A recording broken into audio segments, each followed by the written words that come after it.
The first thing to disappear was not the city, it was ceremony. Before the walls fell silent, before the markets thinned, before the fields outside the towns began to grow wild, from neglect, the old rituals of death began to break. A body was supposed to be watched, washed, prayed over, carried under the sound of bells, lowered into earth with a name attached to it, with witnesses, with grief shaped into something the living could understand. But when the plague came, death stopped arriving one person at a time. It came in cartloads. Outside a medieval town, a trench might open before sunrise. The men digging it would work with wet soil clinging to their boots, lime dust in their throats, and the sound of church bells behind them becoming less like music and more like machinery. The dead came wrapped in linen, in old sheets, sometimes in nothing more than the clothes they had died in. There were too many to separate carefully, too many to bless properly, too many to remember. A shovel went into the ground. Then another body followed. This was not simply a medical disaster. It was a collapse of order at the most intimate level. A society can survive hunger for a while. It can survive war if the enemy remains outside the walls. It can survive bad kings, corrupt officials, expensive taxes, and sermons that sound hollow. But when death enters the house, the bed, the kitchen, the church aisle, and the market stall, the entire system is forced to answer a question it was never built to face. What is a kingdom when the hands that feed it are gone? The disease that later generations would call the Black Death did not look, at first, like a force that would remake Europe. It looked like sickness carried by ordinary movement. Ships, merchants, sailors, grain sacks, wool bales, road traffic, port labor, and the habits of a continent that had become more connected than it understood. In 1347, ships reached Messina in Sicily, from the eastern Mediterranean world. They were part of the machinery of commerce that had made coastal cities rich, hulls filled with goods, sailors hardened by travel, and routes stretching back toward the Black Sea, Crimea, and beyond. But something else had traveled with them, something no harbor master could tax, inspect, or seize. The men on board were dying. Some were feverish. Some were swollen in the neck, armpit, or groin. Some coughed blood. Some carried dark patches beneath the skin. Medieval observers did not possess the language of bacteria. They did not know the name Yersinia pestis. They did not understand fleas as vectors, or rats as part of a wider chain of transmission, or how a commercial route could become a corridor for death. They knew what they could see. A man healthy in the morning might be dying by night. A household could vanish in days. A street could become afraid of its own doorways. From Sicily, the disease moved with terrifying speed through the arteries of Europe. Genoa, Venice, Pisa, Marseille, and other port cities became gates through which the invisible entered. Roads carried it inland, rivers moved it further. Trade had tied Europe together with profit, cloth, grain, credit, contracts, and ambition. Now those same connections delivered a lesson no merchant ledger had calculated. The world was not only connected by wealth, it was connected by vulnerability. By 1348, the plague had reached deep into Italy and France. Florence, one of the richest and most sophisticated cities in Europe, became a theater of fear. Giovanni Boccaccio would later describe a world where ordinary bonds strained under the pressure of death. Neighbors avoiding neighbors, relatives abandoning relatives, the living shrinking away from the sick, not always from cruelty, but from terror. His account is literary. shaped by memory and art, but the panic behind it was real. In Avignon, where the papacy sat far from Rome, prayers rose under candle smoke. Pope Clement VI presided over a church that still claimed the authority to explain suffering, sin, penance, and salvation. Yet explanation was not the same as protection. Priests died. Monks died. Those who remained struggled to perform the rituals expected of them. The institution that gave death meaning could not slow the arrival of death itself. That failure mattered. For centuries, medieval Europe had been held together not only by swords and fields, but by belief. The church blessed marriages, heard confessions, collected tithes, buried the dead, marked the calendar, shaped time, taught the meaning of suffering, and stood beside the bed when the body failed. In ordinary years, this made the church indispensable. In plague years, it made the church painfully exposed. A priest could speak of judgment. He could not empty the swelling. He could not make the fever stop. He could not promise that tomorrow the same bell would not ring for him. The numbers are uncertain, and they varied from region to region. But the scale was beyond anything Europe had known. Historians often estimate that between 1/3 and 1/2 of Europe's population may have died in the first great wave. Some towns suffered less. Others were shattered.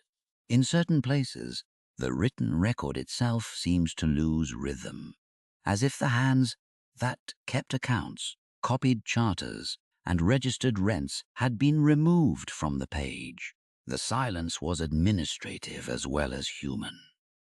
A lord might survive in his manor house and discover that the village around him no longer had enough tenants to plough the demesne fields.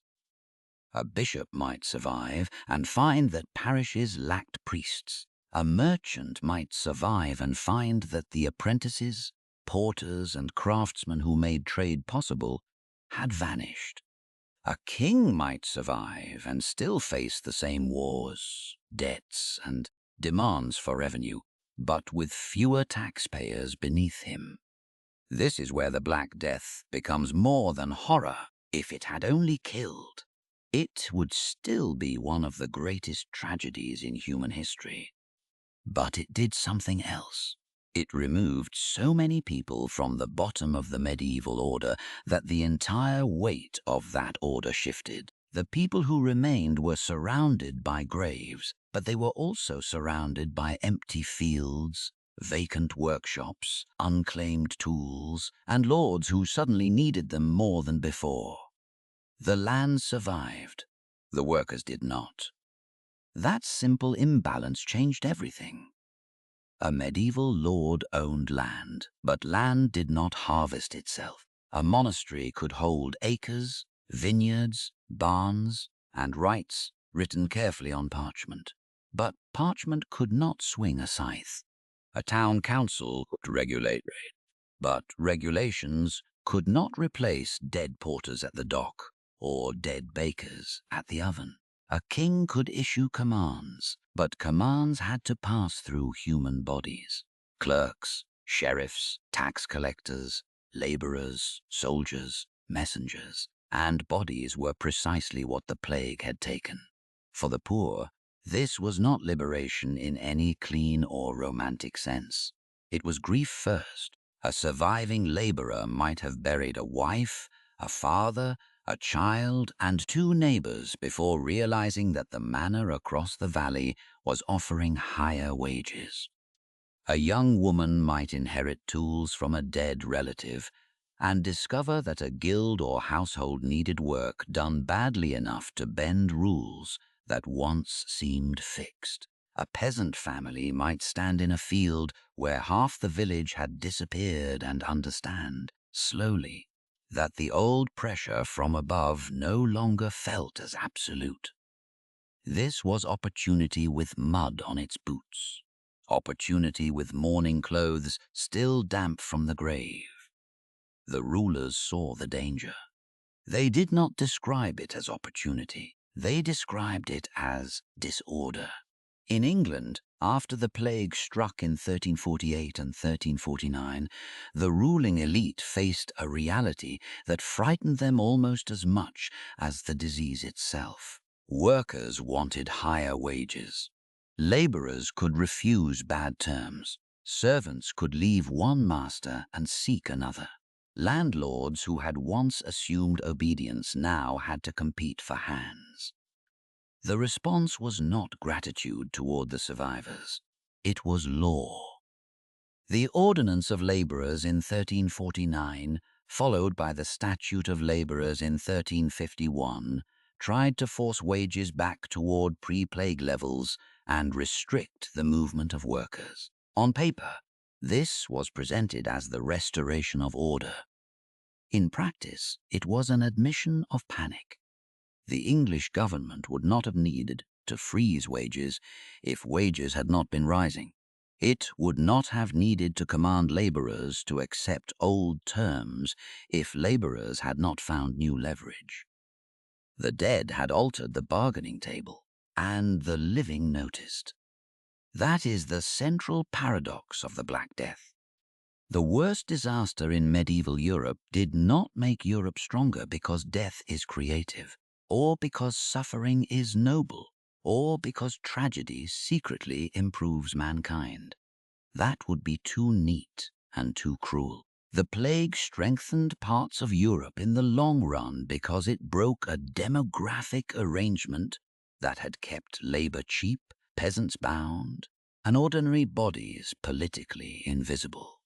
When millions died, the invisible became scarce, and scarcity gave them weight. Still, none of this was visible at the bottom of the first grave. A man digging outside a city in 1348 was not thinking about the end of serfdom, the rise of wages, the weakening of old obligations, or the future shape of Europe. He was thinking about the next cart, the next body, the next layer of lime, the next bell. History often changes before anyone has language for the change. In the moment, there was only the smell of earth and sickness, the dull scrape of wood against stone, the terror of touching cloth that had touched the dead, the knowledge that the priest might not come, that the family might not gather, that the name might not be written anywhere except in the memory of someone who could be gone by morning. But beneath that terror, something structural had begun. The plague did not attack Europe's castles first. It attacked the people who made castles meaningful. It did not burn the manor records. It made the records inaccurate. It did not abolish the church. It forced believers to ask why the bells kept ringing, and the prayers did not stop the dying. It did not end feudalism in a single dramatic stroke. It made the old bargain harder to enforce, field by field, wage by wage, village by village. This is why the Black Death belongs not only to the history of disease, but to the history of power. Because after the grave opened, every institution in Europe had to face the same brutal fact. The world they ruled had fewer people in it, and the people left behind were no longer standing in quite the same place. Before we move deeper into the plague's transformation of Europe, remember this: history does not begin with ruins. It begins with systems that once seemed ordinary, stable, even natural, until one shock reveals how fragile they were all along. If you want more stories like this, where history is not treated as a list of dates, but as an autopsy of power, subscribe and follow the next chapter. Because to understand what the Black Death destroyed, we have to go back to the world before the fever. A Europe of manners, tithes, hunger, war, and labor so cheap that the powerful forgot it was human. Before the fever, there was the field, a strip of earth outside a village, a wooden plow pulled through damp soil, a church bell dividing the day into labor, prayer, and obligation. Smoke rising from low houses, a manor hall somewhere above the cottages, close enough to command, distant enough to remind everyone who owned the land. This was the world the plague would enter, not a world of freedom waiting to be interrupted, but a world of bindings, legal, religious, agricultural, seasonal, inherited. A peasant did not simply live on land. He lived inside a web of duties attached to that land: rent, labor service, tithes to the church, fees to the Lord, customary payments at marriage, death, inheritance, grinding grain, baking bread, using common pasture, and sometimes even leaving the estate. The medieval village looked stable from a distance. Up close, it was a machine made of hunger, muscle, memory, and fear. Every year began with calculation. How much seed could be spared for planting? How much grain had to be kept for bread? How much would go to the Lord's barn? How much to the priest? How much to tax collectors if the king's war reached even a village that had never seen a battlefield? The margins were thin. And that mattered, because the Black Death did not strike a Europe floating in abundance. It struck a society already familiar with shortage.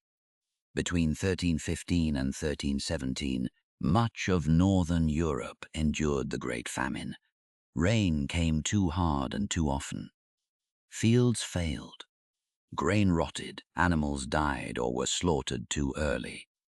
Bread became scarce, then expensive, then unreachable for the poorest. In some places, hunger lasted beyond the worst years, leaving bodies weaker and communities more brittle. The famine did not cause the plague, but it revealed something essential about medieval Europe. Beneath the churches, castles, markets, and royal claims, survival depended on harvests that could be ruined by weather and on laborers who had very little room to fail. Imagine a peasant family at the edge of winter after a poor harvest. The floor is packed earth. The roof leaks in a hard rain. Smoke from the hearth hangs low because the fire must be kept alive. But fuel is not endless. A child coughs under a wool blanket. In the corner, a sack of grain looks smaller every week. Outside, the fields belong in layers, some to the household's use, some to the Lord's demand, some to obligations older than anyone living. Then comes the official with the account. He may not be cruel. He may simply be doing what the system requires. He carries names, dues, measures, and expectations, written as if the year had been ordinary. The parchment does not know that the cow died. It does not know that rain drowned the barley. It does not know that one son is too weak to work. That gap between record and hunger was one of the quiet cruelties of the medieval order. The Lord needed labor because land was wealth only when worked.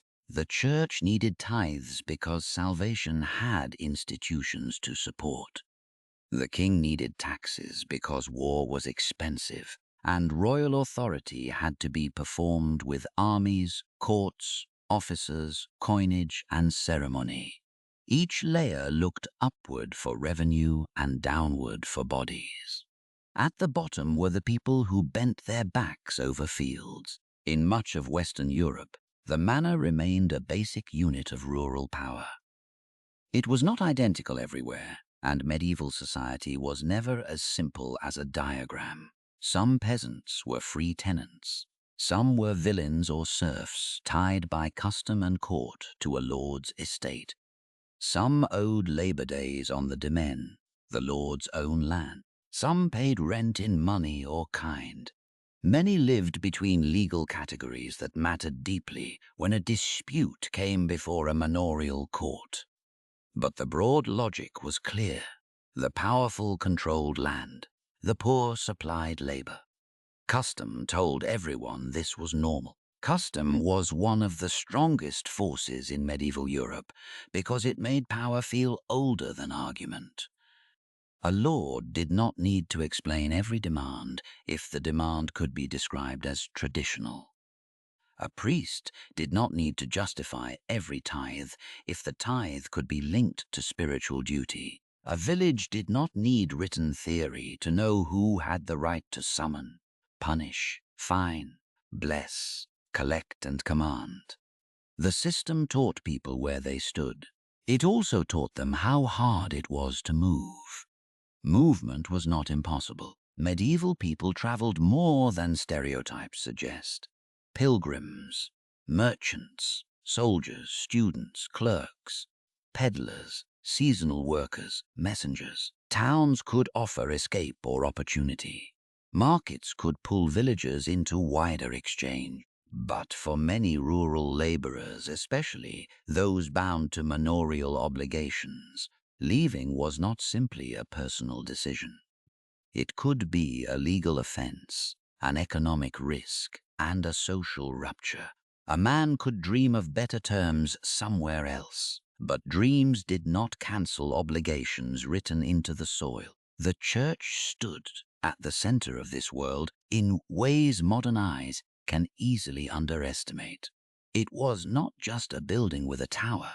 It was the calendar, the burial ground, the moral language, the record keeper, the landholder, the collector of tithes, the guardian of sacraments, and the institution that made suffering legible. Birth passed through baptism, marriage through blessing, sin through confession, death through last rites. Time itself moved through saints' days, feasts, fasts, Lent, Easter, Advent, and the ringing of bells. To live in medieval Europe was to live under the sound of the church. This gave the church immense authority, but it also made the church vulnerable to any crisis it could not interpret convincingly. In ordinary hardship, suffering could be placed within a moral universe. Sin, penance, divine testing, punishment, mercy, salvation. During famine, war, and disease, people might still rage or despair, but the church offered words and rituals that gave the pain a place. The plague would test whether those words were enough. Political power was also under pressure before the first plague ships reached Sicily. In 1337, the long conflict, later known as the 100 Years' War, began between England and France. Edward III of England pressed claims that drew kingdoms into decades of military expenditure, taxation, raids, sieges, and political propaganda. The war did not touch every village directly at once, but its demands spread through fiscal channels. War has a way of arriving as a document before it arrives as a soldier. A levy, a tax demand, a requisition, a rumor that coin will be needed again. The king's ambitions were never paid for, only in royal language. They were paid for in wool, coin, grain, carts, horses, and men. Even when a peasant never saw Crécy or Calais, he could feel war in the pressure of collection. Even when a town never burned, it could hear war in prices and obligations. This was the Europe the plague would remake. Not peaceful, not static, not primitive, but strained. It had grown. Its markets had widened. Its towns had expanded. Its monarchies were learning to extract more money. Its nobles still guarded older rights. Its church commanded belief and wealth. Its peasants were numerous enough that labor could be treated as expected, ordinary, replaceable. That last assumption was the dangerous one, because before the Black Death, much of elite confidence rested on the simple fact that there were enough poor people, enough hands for harvest, enough backs for labor service, enough tenants to fill holdings, enough sons to replace fathers, enough daughters to marry into neighboring households, enough bodies to make rent, tithe, tax and war seem sustainable. The powerful did not need to say this aloud. The numbers said it for them. If one tenant resisted, another might be found. If one laborer complained, there were others hungry enough to accept the terms. If one family struggled, the village still had a structure that could absorb loss. Population pressure had made land precious and labor comparatively cheap. That imbalance shaped daily obedience more effectively than any speech about duty. Then came the sickness that reversed the arithmetic. But before it did, Europe still believed in continuity. A lord expected the fields to be worked because they had been worked before. A bishop expected tithes to arrive because they had arrived before. A king expected taxes because kings had learned to demand them. A peasant expected hardship because hardship had always been part of the bargain. This is why the world before the plague matters. The Black Death did not strike a blank page. It struck a manuscript already crowded with obligations, debts, rituals, fears, and assumptions.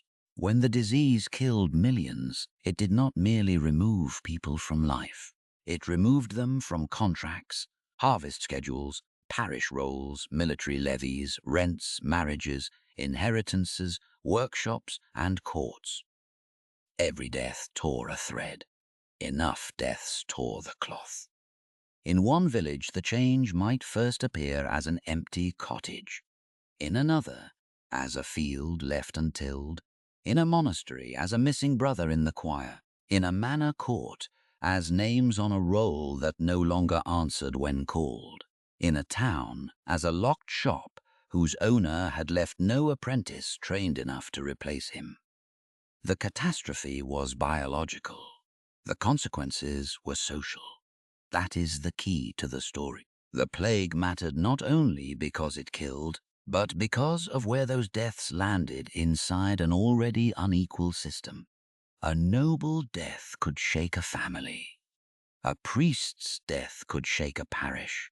But the mass death of laborers shook the foundation beneath both. The field still needed plowing. The tithe still needed collecting. The war still needed funding. The manor still needed hands. And when those hands disappeared, the surviving hands became harder to command. No one in Europe understood this fully before the disease arrived.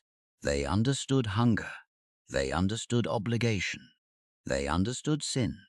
They understood hierarchy. They understood that some people prayed, some commanded, some fought, and many worked. They did not yet understand that a plague ship could turn labor itself into a weapon. So the chapter before the Black Death is not a peaceful introduction. It is a loaded silence. It is a village before the bell changes tone. It is a tax ledger before half the names become ghosts. It is a lord looking over fields he assumes will always be worked. It is a priest preparing sermons for a flock he assumes will still gather on Sunday. It is Europe tightly bound, and across the water in ports connected by hunger for profit and fear of delay, ships were already moving. The plague did not need an army to invade Europe. It needed a route, a harbor, a rope, a merchant contract, a ship leaving one port before anyone understood what had already climbed aboard. In the world before modern quarantine, the sea was not a border, it was a road, and the richest cities of the Mediterranean had spent generations making that road faster, busier, and more profitable.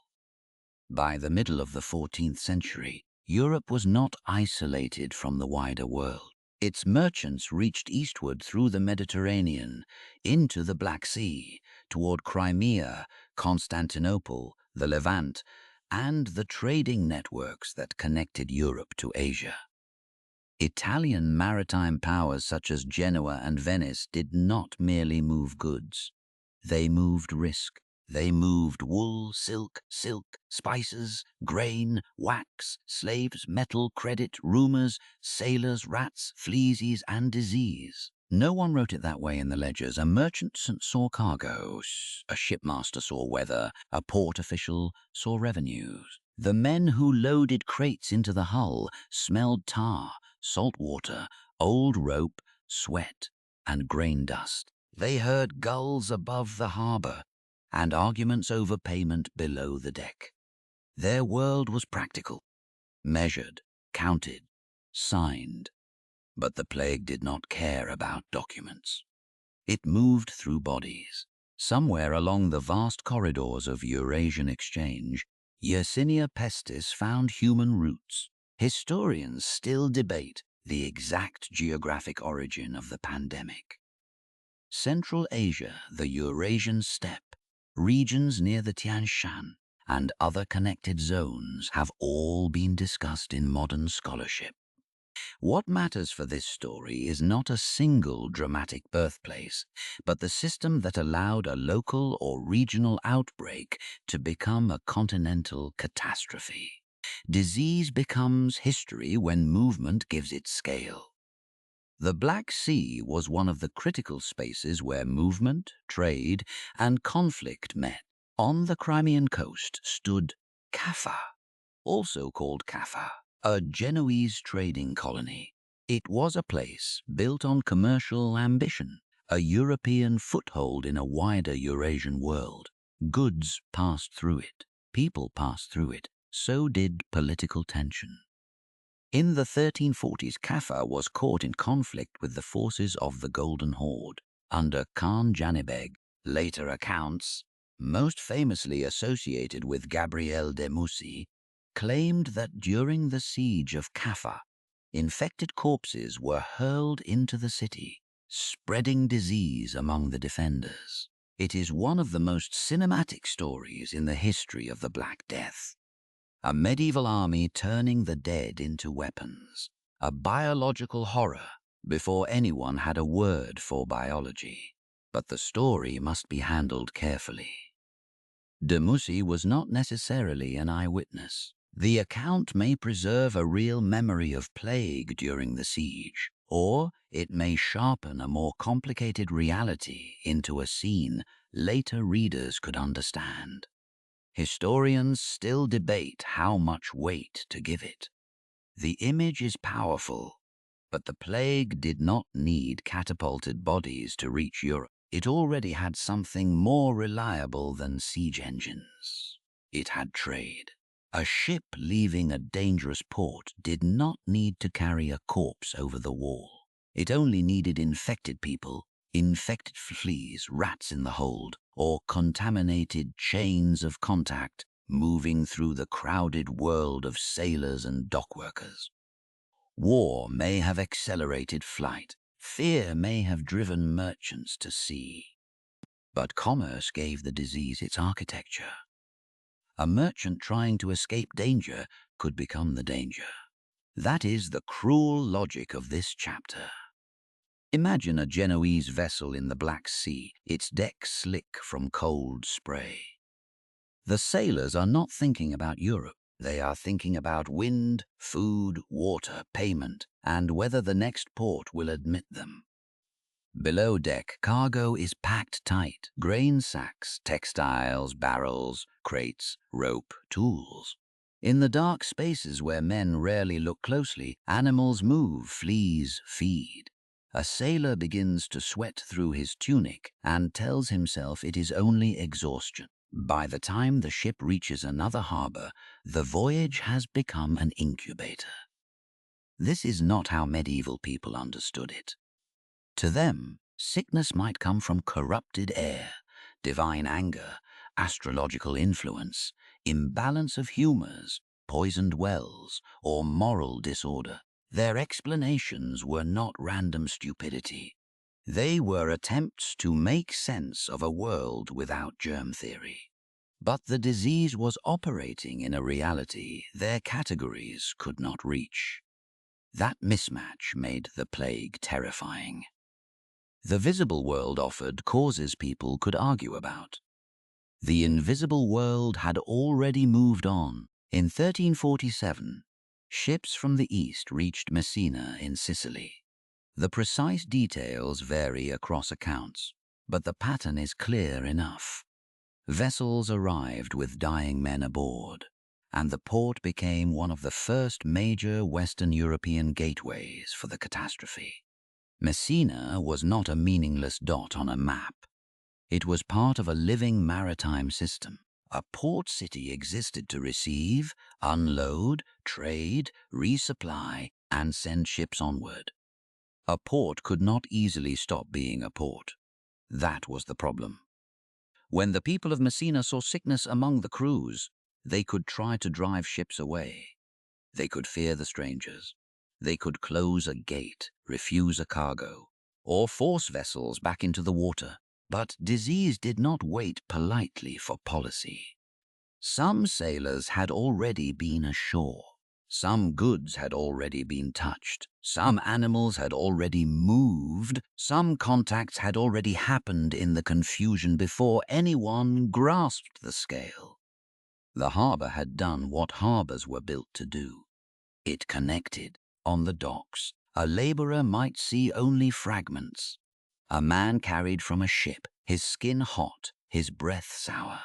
A captain shouting that the cargo must be unloaded quickly. Officials arguing near the quay. The slap of water against wood. The smell of fish, tar, sweat, and sickness mixing in the morning air. Perhaps the labourer steps back. Perhaps he does not. Perhaps he has a family waiting in a narrow street and wages to earn before sunset. History often enters through choices too small to look like choices.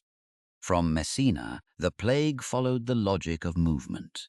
It reached other ports. It moved toward Genoa, Venice, Pisa, and Marseille. It traveled inland with traders, refugees, soldiers, messengers, priests, servants, and carts. It passed from coastal fear into continental dread. The Mediterranean, which had carried wealth for centuries, now carried something no city knew how to price. The map did not change color all at once. It darkened by route. A ship to a harbor to a market to a road to an inn to a village to a parish to a grave. This is why the Black Death cannot be understood only as a medical event. It was also a revelation about connectivity.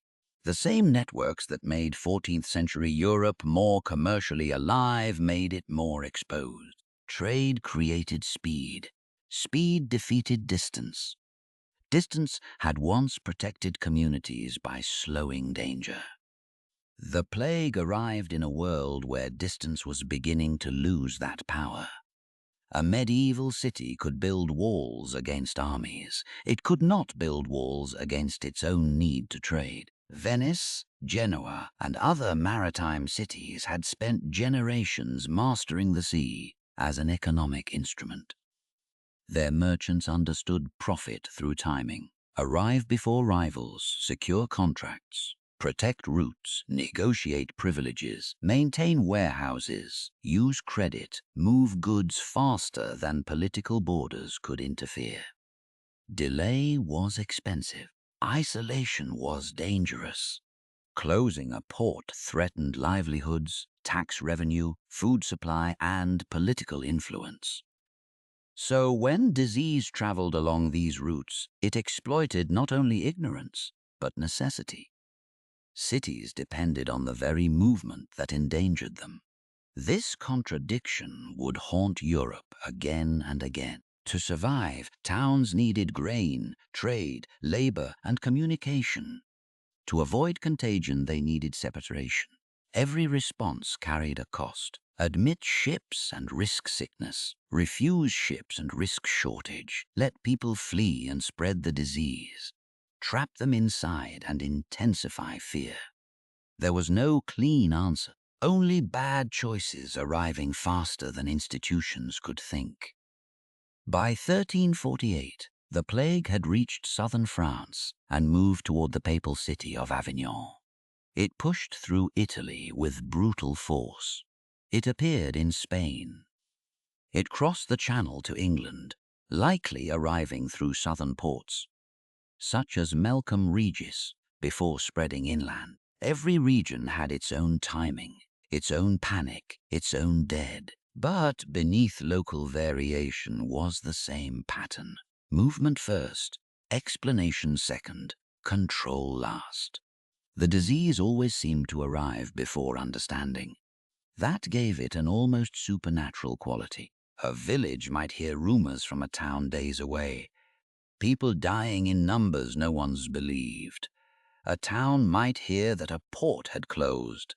A monastery might receive travelers asking for shelter and bring sickness into the cloister.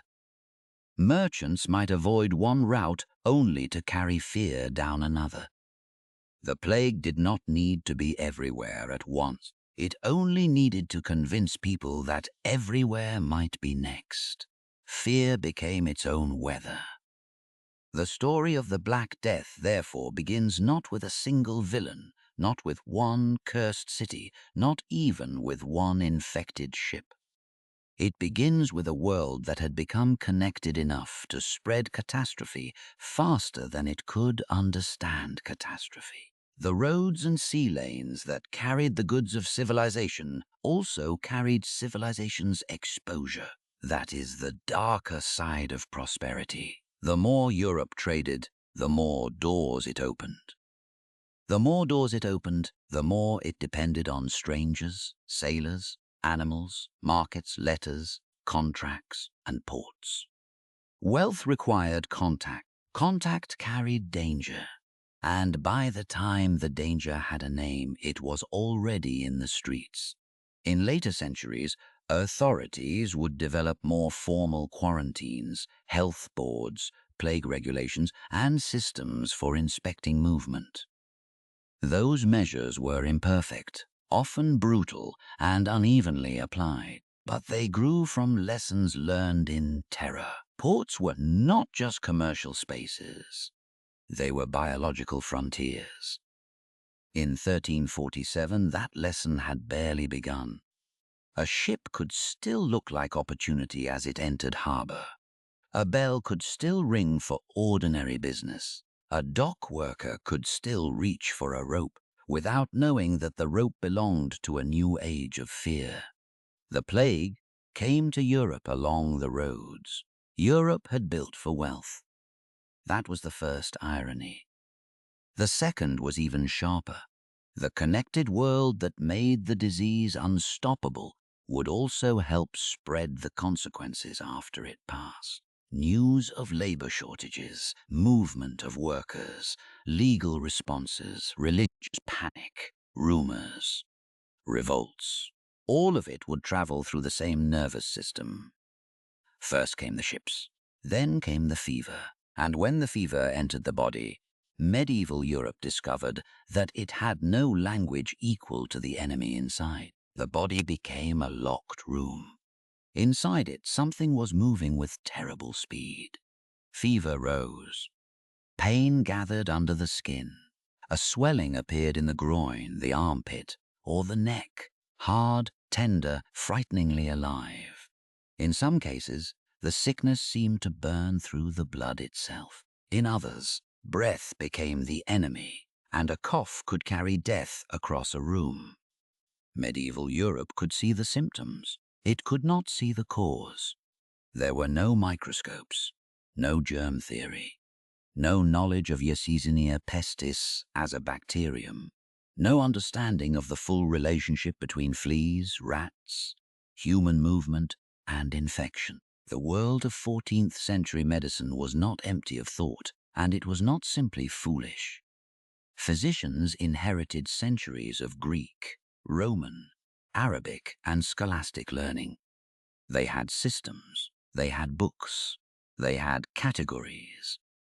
But categories can become a prison when the enemy does not fit them. A learned doctor in 1348 might speak of corrupted air, planetary influence, imbalance among the four humors, poisonous vapors, unhealthy diet, fear, moral disorder, or divine punishment operating through nature. These explanations did not all mean the same thing. Some were medical, some were religious, some were astrological, some were attempts to connect the human body to the wider cosmos. To the medieval mind, the body was not sealed off from the universe. The air mattered, the stars mattered, the soul mattered, the season mattered, smell mattered, rot mattered, sin mattered. And when the plague arrived, everything seemed to matter because nothing seemed to work. A physician entering a sick room did not enter with the calm authority of modern medicine. He entered a chamber of uncertainty. The shutters might be half closed. Rushes on the floor might be damp from spilled water, sweat, or vinegar. Smoke from herbs could hang in the air, meant to cleanse what people feared was corrupted atmosphere. A patient lay under wool, trembling with fever, while relatives stood back far enough to show fear, but close enough to show duty. On a table, a basin, a knife, cloth, perhaps a cup for urine examination, aromatic substances, maybe vinegar or rosewater, perhaps written advice copied from authorities older than anyone present. The physician could observe, he could prescribe.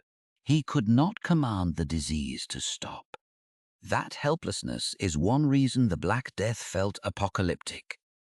A normal illness, even a deadly one, still allowed for a familiar drama. Symptoms, care, prayer, waiting, death, or recovery. The plague often destroyed that rhythm. Its speed compressed fear. People who looked healthy could be dead within days. Whole households could fall before neighbors understood whether to help or flee. For those infected with the bubonic form, the most infamous sign was the bubo, a painful swelling of lymph nodes, often in the groin, armpit, or neck. Some physicians tried to lance or drain these swellings. Others used poultices, bleeding, purging, or remedies designed to restore balance.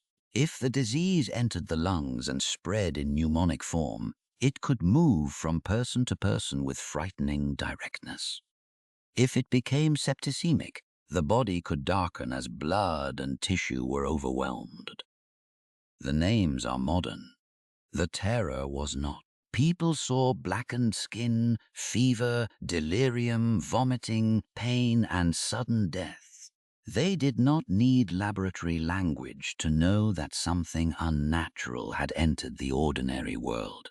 The problem was that without understanding transmission, many responses were partial, misdirected, or too late.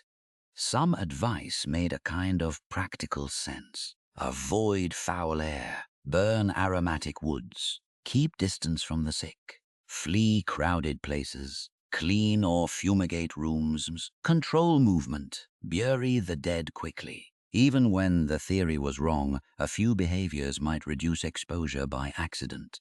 But accident is not the same as mastery. Flight became one of the most common responses among those who could afford it. Boccaccio's famous account of Florence describes people withdrawing from the city, retreating into villas, avoiding contact, seeking cleaner air and safer company. This was not irrational. Distance could save lives, but it also revealed social inequality with brutal clarity. The wealthy could leave. The poor often could not. Servants stayed. Porters stayed. Gravediggers stayed. Priests stayed, at least until death or terror removed them. The plague did not only attack bodies. It measured status. In Avignon, the crisis became especially visible because the papal court itself was there. Pope Clement VI was surrounded by a city of clerics, officials, petitioners, servants, doctors, and desperate believers. One of the most important medical witnesses from Avignon was Guy de Chauliac, a physician and surgeon who lived through the epidemic and later wrote about it. He described two major forms of the disease as he observed them. One attacking the lungs and killing quickly, another producing swellings and lasting longer. His testimony matters because it shows something often forgotten. Medieval medicine was watching. It was not silent, it was not indifferent. It was trying to classify the catastrophe while standing inside it. Guy de Chauliac reportedly became ill himself and survived. His survival gave him a rare position. He had seen the plague not only as a doctor, but as a patient who might easily have become another entry in the death count. There is a human scene here worth holding. A physician in Avignon, exhausted by calls from house to house, finds another patient with swelling and fever. Outside, bells sound too often to mark ordinary funerals. Inside, candlelight trembles in air, made heavy by smoke and fear. The doctor has read authorities, he has trained his hands, he has language for humours, wounds, ulcers, fevers, and corrupted air. But the person in front of him is dying faster than his learning can organize the facts. For a moment, medicine becomes an act of witness. That was not nothing, but it was not enough. The intellectual world of 14th century medicine leaned heavily on inherited authority. Galen, Hippocrates, Arabic commentators, university teaching, and scholastic frameworks shaped how educated physicians reasoned. They looked for balance and imbalance, qualities of heat and cold, wet and dry, the condition of air, diet, emotion, and celestial influence. This system could be subtle and internally coherent. It could also fail dramatically when confronted with an organism no one could see. A wrong framework does not always collapse immediately. Sometimes it absorbs failure by adding more explanations. If treatment failed, the air must have been more corrupted. If prayer failed, sin must have been deeper. If flight failed, perhaps the stars had marked the body already. If the poor died in greater numbers, some saw proof of moral disorder rather than exposure, crowding, weakness, and lack of options. A society under pressure often protects its worldview by blaming the victim. This is where medical uncertainty began to bleed into moral panic. When people do not know how disease moves, they begin to ask who deserves it, who caused it, who angered God, who poisoned the well, who brought bad air, who failed to pray, who failed to punish sin. The body's mystery became the community's crisis. Every swollen gland invited not only fear, but interpretation. And interpretation could become dangerous. The plague also exposed the limits of professional medicine because doctors themselves died. Training offered prestige, not immunity. Clerics, physicians, surgeons, apothecaries, midwives, servants, and family members all faced risk if they approached the sick. The more necessary a person was to care, ritual, and burial, the more likely that person was to be exposed. The crisis punished compassion. That fact corroded trust. If a mother stayed with her child, she might die. If a priest gave last rites, he might die. If a doctor entered the room, he might die. If neighbors helped carry a body, they might become the next bodies carried. The plague placed ordinary morality under impossible pressure. Help could become self-destruction. Avoidance could become survival. No society handles that contradiction cleanly. In some cities, authorities tried to respond with measures that foreshadow later public health, isolating the sick, restricting movement, cleaning streets, controlling burials, regulating ships or travelers. But in the first great wave of 1347 to 1351, responses were uneven, local, improvised, and often overwhelmed. The speed of death outran the speed of administration. A city government could order bodies removed. It could not easily find enough living men willing to remove them. It could restrict gatherings. It could not stop fear from gathering in private rooms. This administrative helplessness mattered because medieval power depended on visibility and performance. Law worked when officers could enforce it. Religion worked when clergy could appear and act. Medicine worked when healers could explain and intervene. The plague made each form of authority look smaller in the face of the body's collapse. The disease turned experts into mourners. It turned officials into improvisers. It turned families into risk calculations. And as medicine failed to provide a decisive answer, another kind of explanation grew louder. If the physicians could not stop it, perhaps the priests could explain it. If herbs, bleeding, and fumigation could not protect the house, perhaps sin had entered more deeply than sickness. If the body was unreadable, perhaps heaven was speaking through the body. This movement from medicine to meaning was almost inevitable. People do not suffer only physically.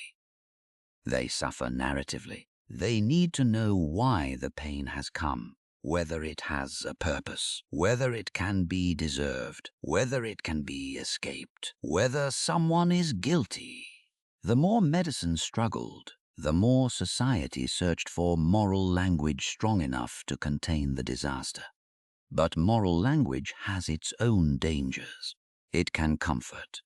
It can also accuse. By the time the plague moved through Avignon, Florence, Marseille, London, and countless smaller towns and villages, Europe was not merely sick. It was interpreting its sickness. Every fever became evidence in a larger trial. Every corpse demanded explanation. Every failed remedy weakened confidence in human skill and pushed fear toward the sacred. The physicians had not done nothing. They had observed, treated, advised, classified, and sometimes stayed when others fled. But the plague had exposed the distance between knowledge and control. That distance was terrifying. In the sick room, it smelled of vinegar, sweat, smoke, and wool. In the city, it sounded like bells, and under those bells, Europe began to ask the question that would pull the next part of the crisis out of medicine and into faith. If the body could not be saved by human hands, what did God want from the dying? The bell did not stop ringing. At first, a church bell could still mean what it had always meant. Prayer, mass, a funeral, a call to gather, a mark of sacred time cutting through ordinary labor. In medieval Europe, bells organized the day, warned the town, sanctified the dead, and reminded the living that above the noise of markets and fields there was another order, older and higher. Then the plague came, and the bell changed its meaning. It rang too often. A sound that once gave shape to community began to measure its destruction. Morning, noon, evening, night. The dead arrive faster than ritual could contain them. The church had long stood beside the body at the most fragile moments of life: baptism, confession, marriage, last rites, burial. It did not merely tell people what to believe. It stood at the doorway between this world and the next. That doorway was now crowded with corpses. In a normal death, the church could offer sequence. The priest came. The dying confessed. The soul was commended to God. The body was buried in consecrated ground. Family and neighbors stood around the grave, turning private loss into public meaning. The ritual did not erase grief, but it gave grief a path. The Black Death broke the path. Too many needed confession. Too many needed burial. Too many families were too afraid to carry their own dead. Too many priests were sick, dead, or exhausted. In some places, the rites were shortened. In others, they failed altogether. A body might be carried out quickly, not because no one loved the dead person, but because love had become entangled with fear of infection. The church could promise salvation. It could not provide enough hands. That distinction mattered more than any theological argument. Medieval Christianity did not exist only in books or sermons. It existed in touch. Water at baptism, bread and wine at the altar, fingers raised in blessing, the priest near the bed, the body lowered into consecrated soil. When plague made touch dangerous, the entire religious life of Europe felt the wound. A priest standing outside a house in 1348 might hear the family inside calling for him. The door is partly open. Candle smoke leaks into the street. Someone has placed vinegar near the threshold. The air smells of sweat, fear, and damp wool. He knows what is expected: confession, absolution, comfort, the words that tell the dying they are not abandoned. He also knows that other priests have entered rooms like this and never returned. If he steps inside, he may die. If he stays outside, what has his office become? The plague turned pastoral duty into a test no institution could pass cleanly. Some clergy showed courage and died for it. Some fled. Some stayed until exhaustion made them useless. Some were too young, too poorly trained, or too hastily appointed after more experienced priests had died. The catastrophe did not produce one kind of clerical behavior. It revealed the full range of human weakness and devotion inside the same sacred clothing. That complexity is important. It would be easy to say the church failed. In one sense, it did. It could not stop the disease. It could not fully preserve ritual order. It could not protect its own clergy. It could not prevent panic from turning into fanaticism or hatred. But the church was also one of the few institutions people still ran toward when the world became unreadable. Even anger at the church proved how deeply people expected it to matter. In Avignon, the crisis struck near the center of Western Christendom. The papacy had been based there since the early 14th century, far from Rome and already surrounded by political tension. Pope Clement VI faced a disaster that no decree could command away. The papal court had wealth, ceremony, learning, doctors, administrators, and spiritual authority. Yet the plague reached Avignon as it reached lesser places, through bodies, breath, fleas, fear, and proximity. Clement VI did what a pope could do. He issued religious responses. He granted spiritual privileges and absolutions in the face of mass death. He sought to address panic and preserve order.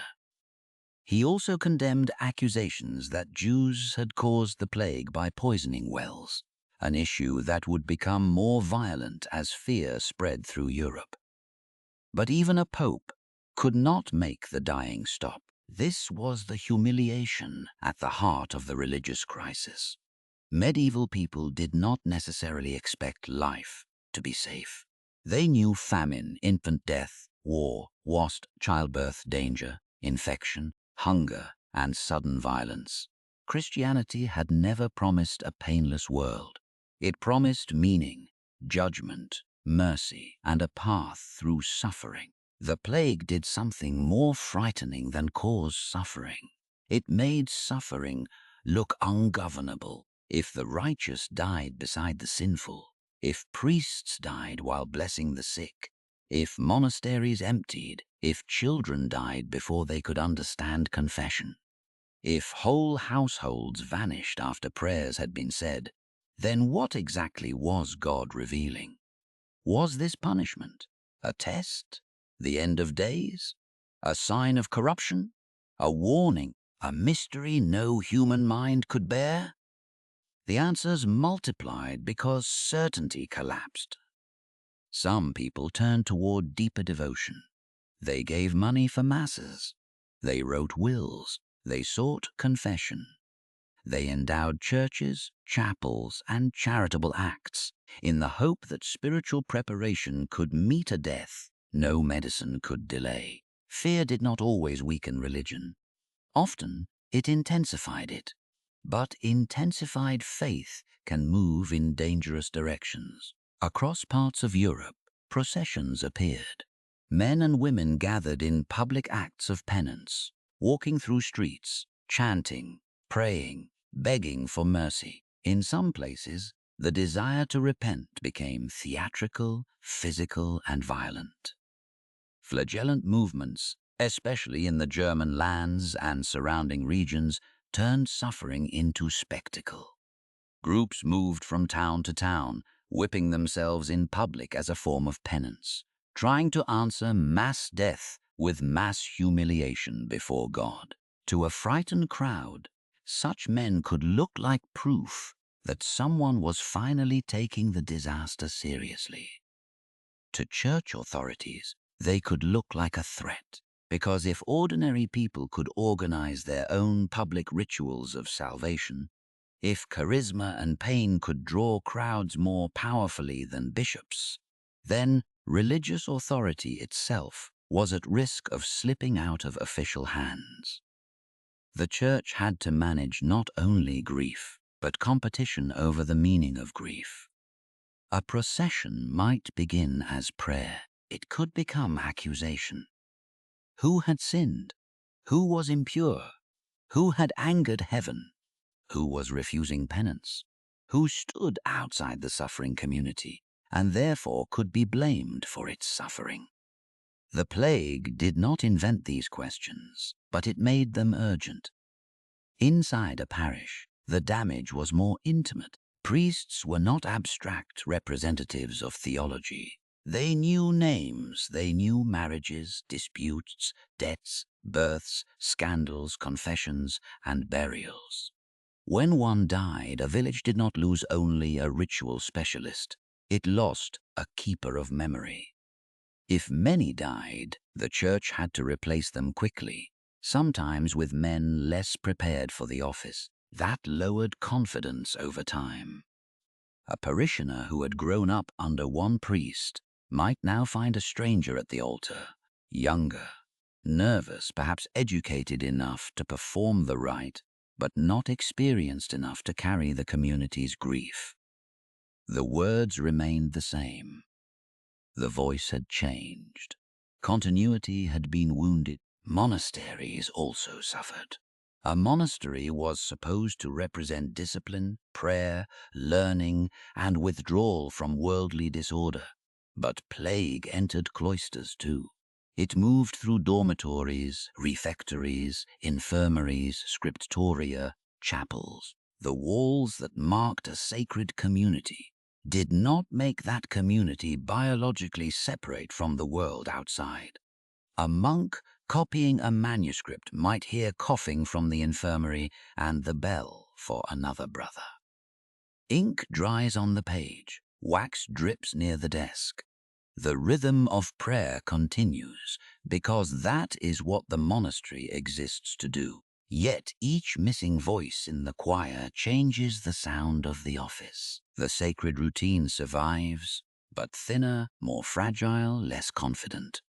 This is how institutions age in crisis, not always by falling, sometimes by continuing but with fewer voices. The church's material position also mattered. It owned land, it collected tithes, it depended on tenants, laborers, rents, offerings, and endowments. The same demographic shock that hurt lords hurt ecclesiastical landlords. When villagers died, church lands could lose workers. When incomes fell, parishes and monasteries faced strain. When clergy died, replacement required training, appointment, and money. Spiritual authority rested on material foundations. And the plague shook those foundations too. The result was not immediate secular modernity. That would be too simple. Europe after the Black Death remained profoundly Christian. People did not suddenly abandon belief, because the church had failed to stop disease. In many cases, they became more concerned with death, judgment, and salvation than before. Wills, masses for the dead, devotional art, and anxiety about the afterlife could all intensify. But something had shifted. The church had been shown to be necessary and helpless at the same time. That contradiction would leave marks. When an institution claims to interpret the deepest mysteries of life, its inability to manage disaster does not destroy it immediately. Instead, it creates a quieter injury. Doubt, frustration, anger, satire, anti-clerical feeling, pressure for reform, and a willingness to imagine that holiness and hierarchy were not always the same thing. Those seeds would not all sprout at once. The road from the Black Death to later religious change was long, uneven, and impossible to reduce to one cause. But the plague altered the emotional environment in which authority was received. It made people remember that priests could be brave, but also afraid, that monasteries could pray, but still empty, that popes could condemn violence, but not always stop it, that rituals could comfort, but not always protect. The sound of the bell carried all of that. For some, it remained a call to faith. For others, it became a reminder that the old guardians of meaning were struggling to keep pace with the grave. The same sound that once gathered a community now told people how quickly the community was vanishing. And when fear cannot find safety, it often goes looking for guilt. That was the next danger. As the plague moved from town to town, medicine had failed to control it, and the church had failed to explain it in a way that satisfied panic. Europe still needed an answer.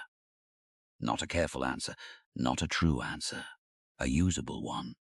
In the streets, near wells, outside locked doors, and in the minds of terrified survivors, a darker logic began to form. If God was angry, someone must have angered him. If the air was poisoned, someone must have poisoned it. If death had entered the town, someone inside the town would be made to pay. Fear does not remain empty for long. It searches for a face. By the time the plague had moved through ports, towns, parishes, and households, Europe had already tried several languages of explanation.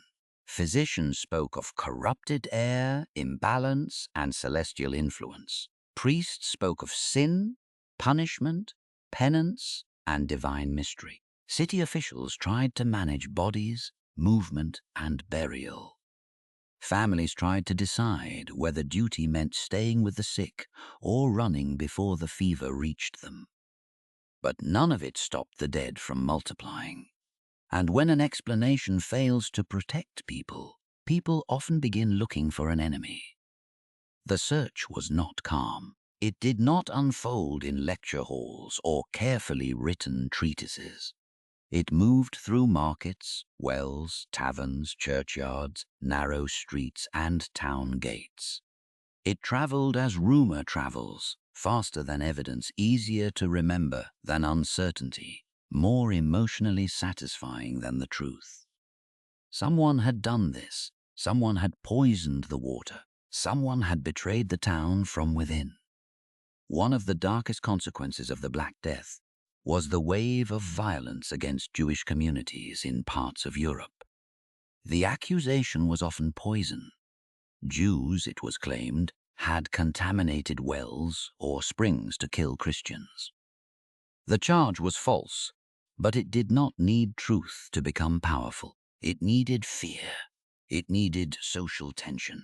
It needed religious hostility already embedded in medieval Christian society. And it needed authorities either too weak, too frightened, too opportunistic, or too complicit to stop the crowd. The plague did not invent anti-Semitism. It gave it a catastrophe to feed on. Jewish communities in medieval Europe had long lived within unstable boundaries. They could be protected by rulers because they were economically useful, taxable, and legally dependent on princely or royal authority. They could also be resented by neighbors, targeted by preachers, restricted by law, accused of ritual crimes, and made vulnerable whenever political or economic pressure needed an outlet. Protection was real in some moments. So was danger. The Black Death turned that danger into fire.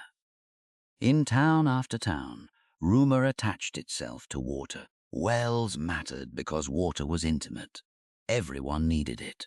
Everyone feared contamination. A poisoned well gave shape to an invisible disease. It made the unseen visible. It transformed plague from a mysterious force into a crime scene. That was emotionally useful. If the well had been poisoned, then the horror had an author. If the horror had an author, then punishment could feel like action. The crowd could stop trembling and begin marching. It could replace helplessness with violence and call that violence justice. A Jewish family in a plague-stricken town might hear the shift before seeing it. The sound outside changes. Not bells now, not carts, but voices gathering in a sharper rhythm. Doors close. Feet move in the street. Someone repeats the accusation with the confidence of a person who has found relief in certainty. Inside the house, the air is tight with smoke from a small lamp, old wood, wool clothing, and the bitter knowledge that innocence may not matter once fear has chosen its target. No private courage could defeat a public lie once the town wanted to believe it. In 1348 and 1349, persecutions spread across parts of the German lands, Switzerland, France, and beyond. In Basel, Jewish residents were accused, attacked, and expelled or killed. In Strasbourg, in February 1349, one of the most infamous massacres occurred, with many Jews burned or murdered even before the plague had fully devastated the city. The sequence matters. It shows that rumor could outrun disease itself. People did not have to experience the full catastrophe before deciding whom to blame. The accusation was already useful. At Strasbourg, political conflict inside the city helped shape the violence. Local leaders who had offered some protection were pushed aside. Debt, resentment, guild politics, and fear all intersected with religious hatred. The plague provided the atmosphere, but the massacre also belonged to the politics of the city. That is often how mass violence works. It wears the mask of emergency while serving older interests. A crisis does not create every hatred. It releases the ones a society has been storing. Pope Clement VI condemned the well-poisoning accusations and issued statements defending Jews against the claim that they had caused the plague. His reasoning could be practical as well as moral. Jews were dying too, and the disease was spreading even where no Jews lived. But papal condemnation did not always control local action. A decree from Avignon had to travel through a world already inflamed by grief, rumor, and municipal politics. Authority had distance. Fear had proximity. This was the cruel weakness of medieval governance during the plague. Power existed, but it was fragmented. A pope could condemn, a king could protect or exploit. A bishop could preach restraint or sharpen suspicion. A town council could intervene or surrender to the crowd. A local lord could defend a Jewish community if it suited his interests. But his protection might vanish if the political cost became too high. The people most at risk lived between these layers of authority. And when the layers failed, the street made the decision. Scapegoating was not the only form of religious panic. Flagellant groups also moved through parts of Europe. especially in the German-speaking region. These processions of penitents whipped themselves publicly, presenting their suffering as an answer to divine wrath. To some, they looked like living proof that repentance must be physical, dramatic, and communal. To others, especially church authorities, they looked dangerously independent. The flagellants offered a different kind of certainty. They said, in effect, the plague has meaning, and the body must pay for sin. Their processions could be powerful to watch. Imagine a town square under a grey sky, mud underfoot, townspeople pressed close around the open space, men in lines, chanting, beating their own backs until blood marks cloth and skin. The crowd hears the rhythm of blows, the murmur of prayers, the intake of breath. For a moment, fear becomes organized. Pain becomes theater. The community sees bodies suffering on purpose, and that purpose feels almost like control. But public pain can become public accusation. If the plague is punishment, then someone is guilty. If penance is required, then those outside the ritual can be seen as obstacles. If God is angry, the crowd may begin asking who has offended him most. In this atmosphere, flagellant fervor and anti-Jewish violence could reinforce one another, even if the patterns varied by place.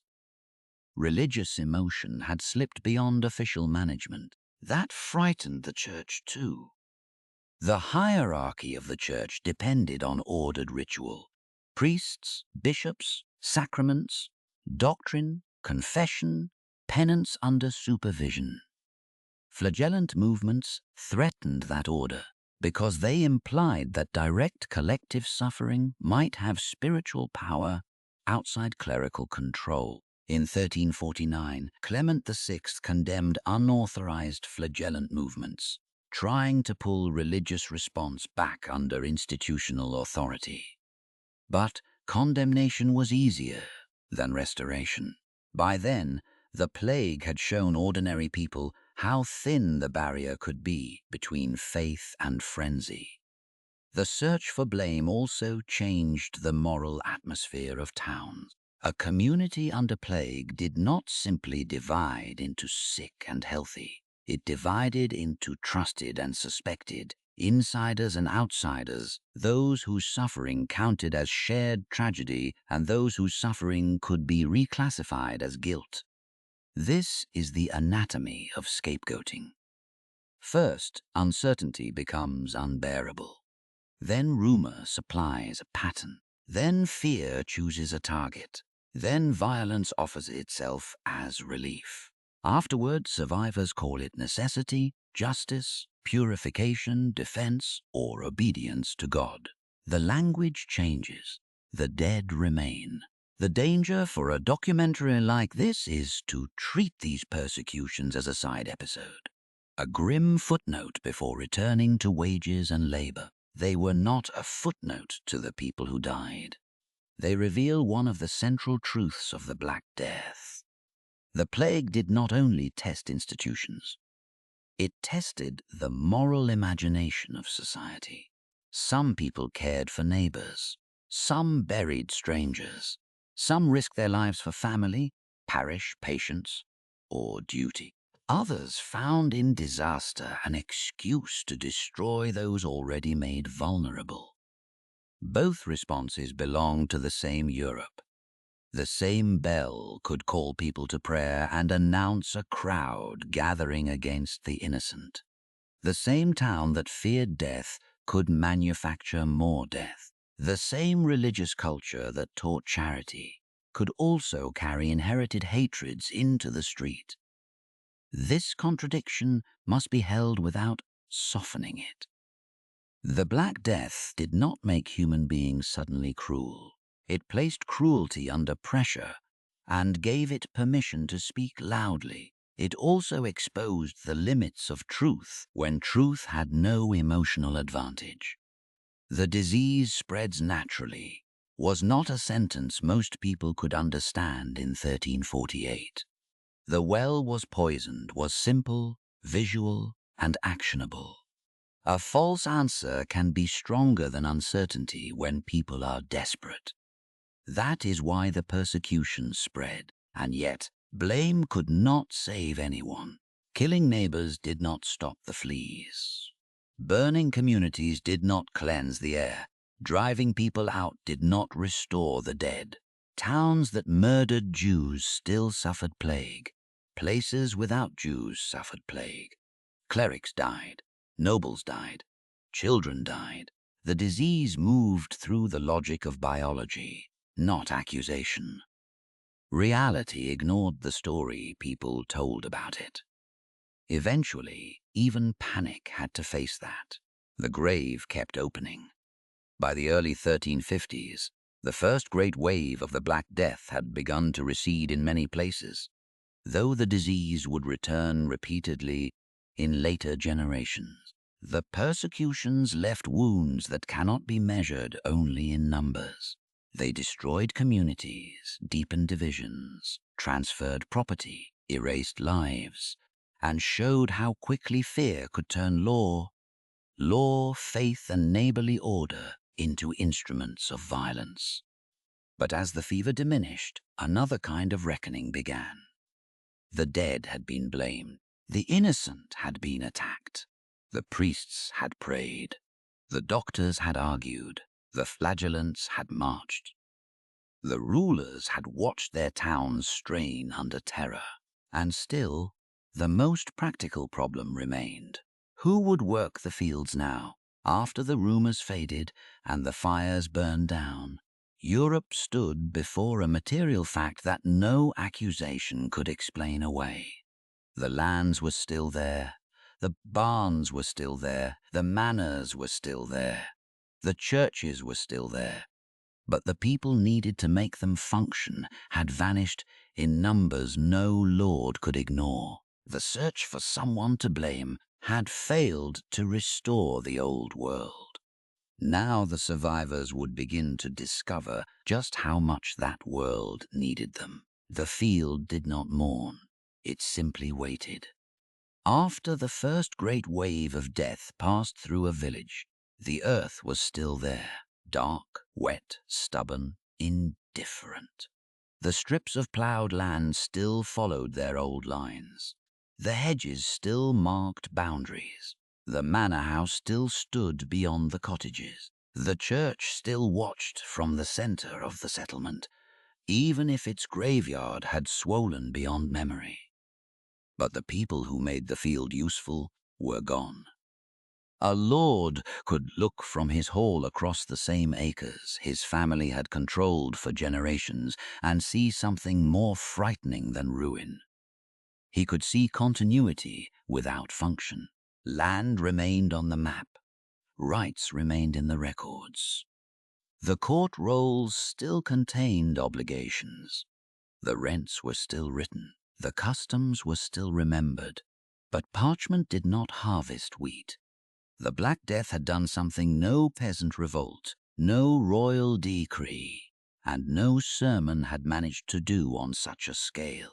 It had changed the ratio between land and labor. Before the plague, in many parts of Western Europe, people had been numerous enough that landowners could assume workers would be available.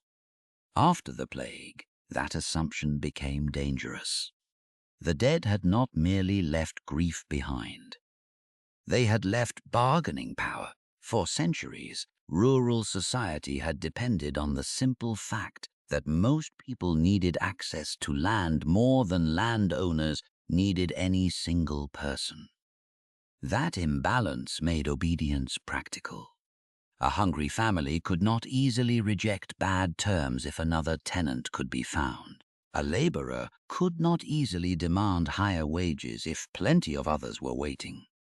A villain tied by custom to a manor might resent his obligations, but resentment did not feed children. The plague reversed part of that logic. Not everywhere. Not instantly. Not equally. Medieval Europe was too varied for one clean story. Some regions held coercive systems longer. Some lords adapted faster. Some peasants gained more than others. Some survivors found opportunity. Others inherited only debt, trauma, and empty houses. But across large parts of Western Europe, especially after the first wave of 1347 to 1351, a hard material fact became impossible to ignore. Workers were scarce. Scarcity gave them choices. In a village that had lost a third, a half, or even more of its people, the labor calendar became unstable. Who would plow? Who would sow?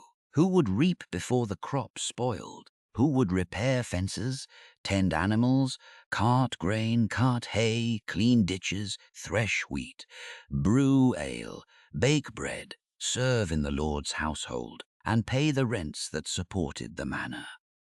A lord might still possess legal authority. He did not possess replacement bodies. Imagine a surviving farm laborer in the years after the plague. He has buried people whose names still return to him in ordinary tasks. The man who once shared the plough team, the woman who brewed for the village, the boy who carried water, the cousin who owed labor on the Lord's domain. The cottage next door is empty. A strip of land lies untended. Tools hang unused under a roof that has begun to sag. Then word comes from another manor. They need hands, they will pay. The offer may not sound revolutionary. A few more pennies, better food, a shorter obligation, a chance to move from labor service into wage work. But inside the medieval order, such small terms mattered. They were the practical language of a world beginning to loosen. For the survivor, this was not freedom sung under sunlight. It was a choice made after funerals, with mud on the road and fear still in the lungs. Yet it was a choice all the same, and that frightened the powerful, because the old order had depended on labor being predictable. Manorial accounts expected certain services. Lords planned around customary dues. Monasteries counted on tenants to maintain their lands. Towns needed rural supply. Kings needed revenue, and revenue began with production. When workers began to move, negotiate, refuse, or demand more, the entire chain above them felt the strain. The shortage of labor was not an abstract economic shift. It was visible in the field. A demesne that once produced grain for a lord might be leased out because direct management no longer made sense without enough forced or cheap labor. A village that once owed days of work might see those obligations commuted into money payments. A lord who once demanded service might accept rent, because rent was easier than chasing men who could find better terms elsewhere. This process had begun before the plague in some places, but the demographic shock accelerated it. Death made negotiation urgent. It also changed inheritance.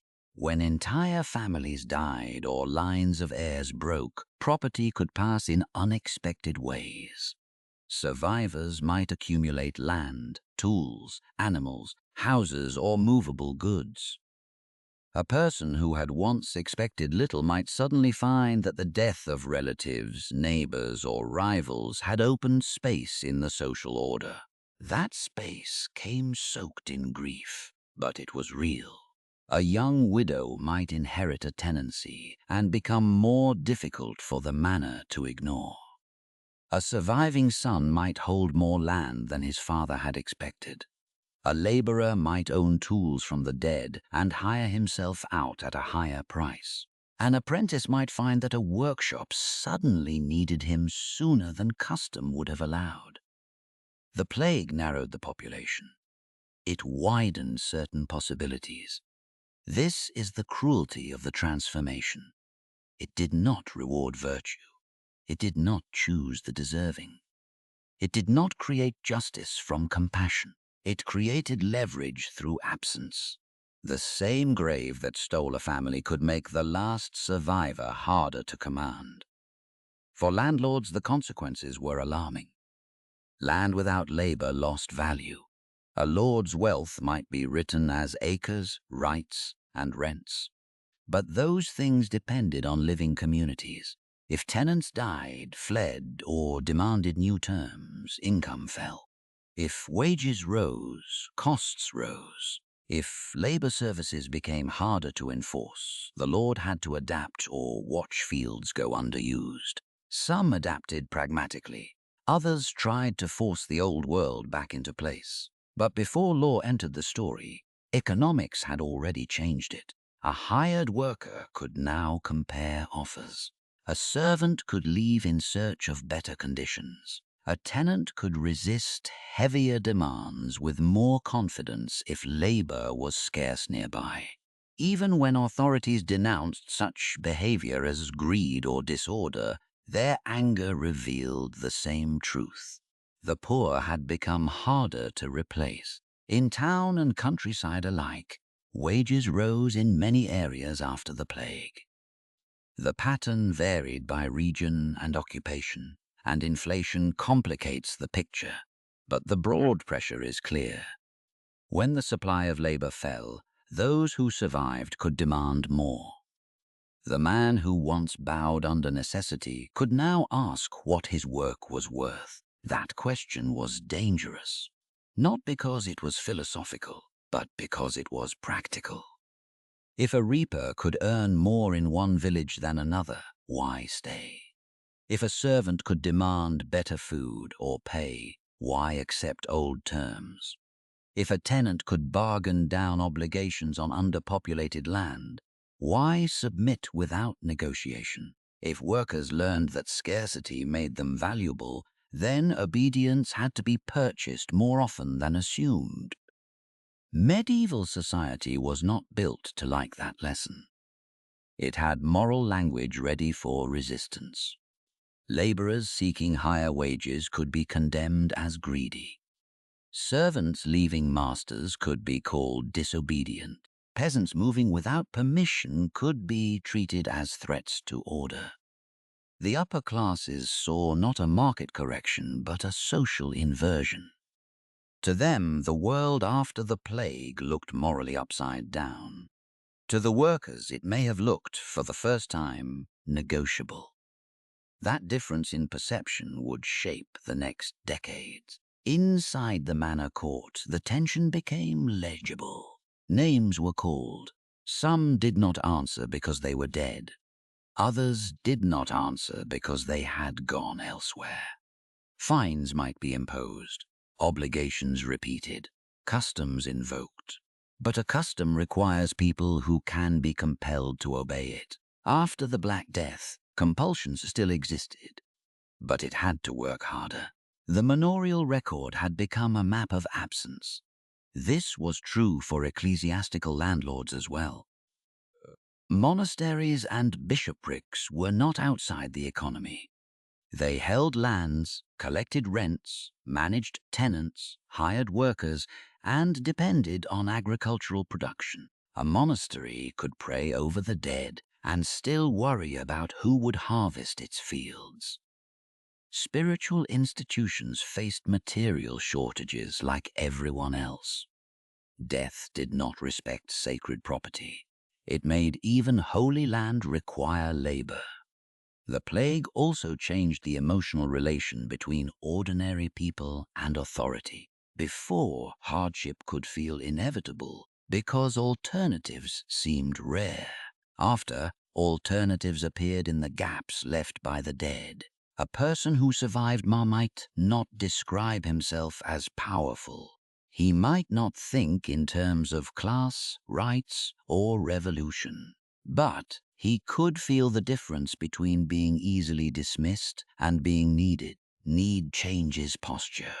A worker who knows he is needed stands differently.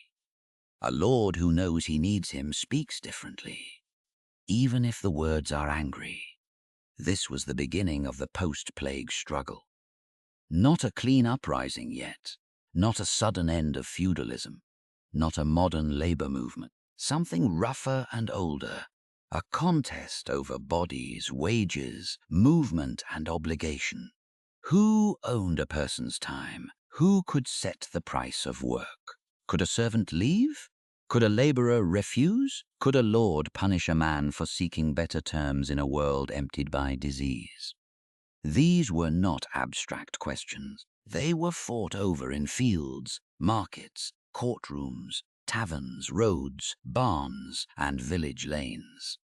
The old elite understood the danger more quickly than it could admit. A world where workers negotiated was a world where hierarchy had to justify itself more often. If peasants could move, lords lost control.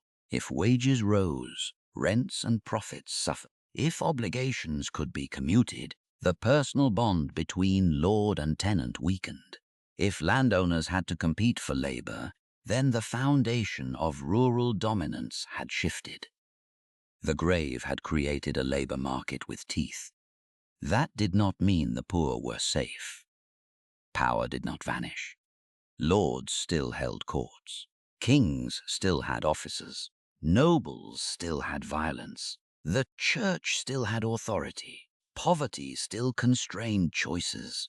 Hunger still forced compromise. Many workers who demanded more would face punishment. Many survivors would discover that opportunity invited repression. But repression is revealing. A system does not pass laws against leverage that does not exist. And across post-plague Europe, the people above began to speak of workers as if they had become a problem to be controlled. This language marked the shift.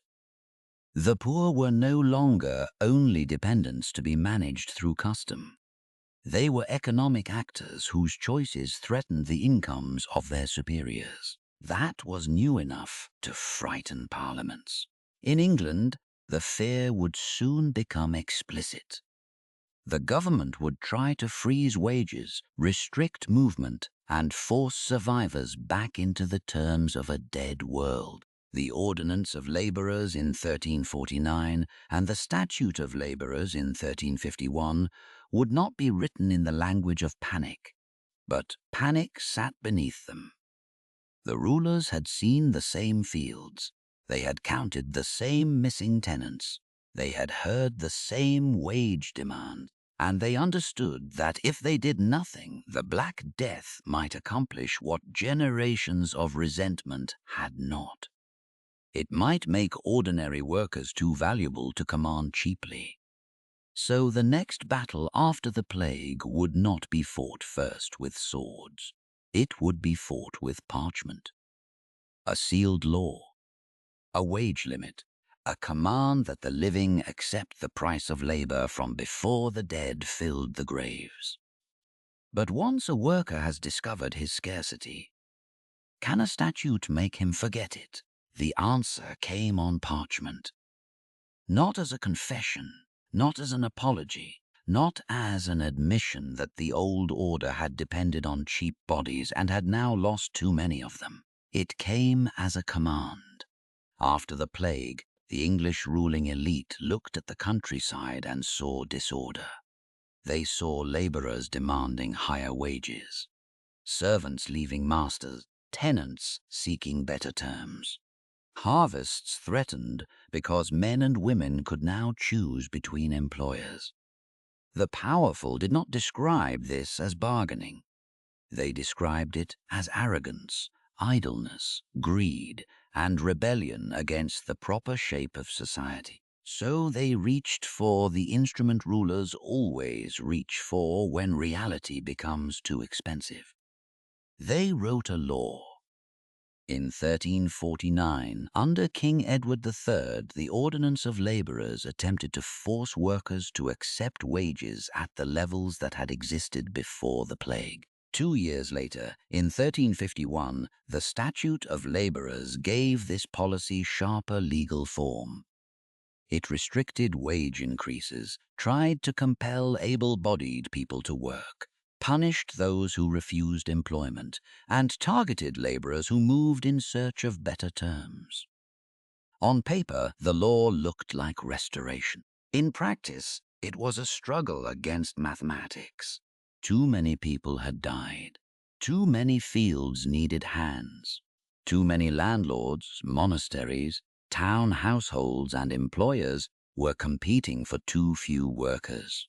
The ruling classes wanted the labor market to behave as if the graves were not there. They wanted the survivors to accept the wages of a world whose population had been torn open. The dead had changed the price of work. The law tried to pretend they had not. A statute can preserve language longer than it can preserve reality. It can declare what wages should be. It can threaten fines. It can order sheriffs, justices, and local officials to punish violations. It can call the old order natural and the new demands immoral. But it cannot make a missing reaper appear in the field. It cannot fill an empty village with tenants. It cannot force a harvest to wait until ideology catches up. That was the hidden weakness of the post-plague response. The government had power, the workers had scarcity, and scarcity had become a kind of power the government did not know how to bless. The Ordinance of Labourers was issued in a moment of emergency.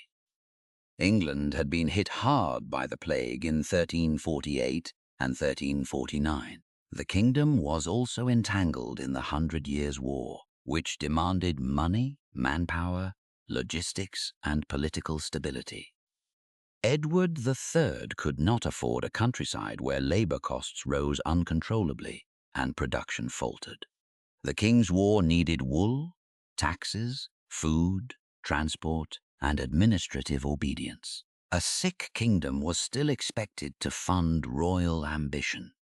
That pressure helps explain why the English response was so forceful. The government was not merely protecting individual landlords from inconvenience. It was trying to preserve the fiscal and social base of the realm. If wages rose, lordly income suffered. If lordly income suffered, taxable wealth shifted.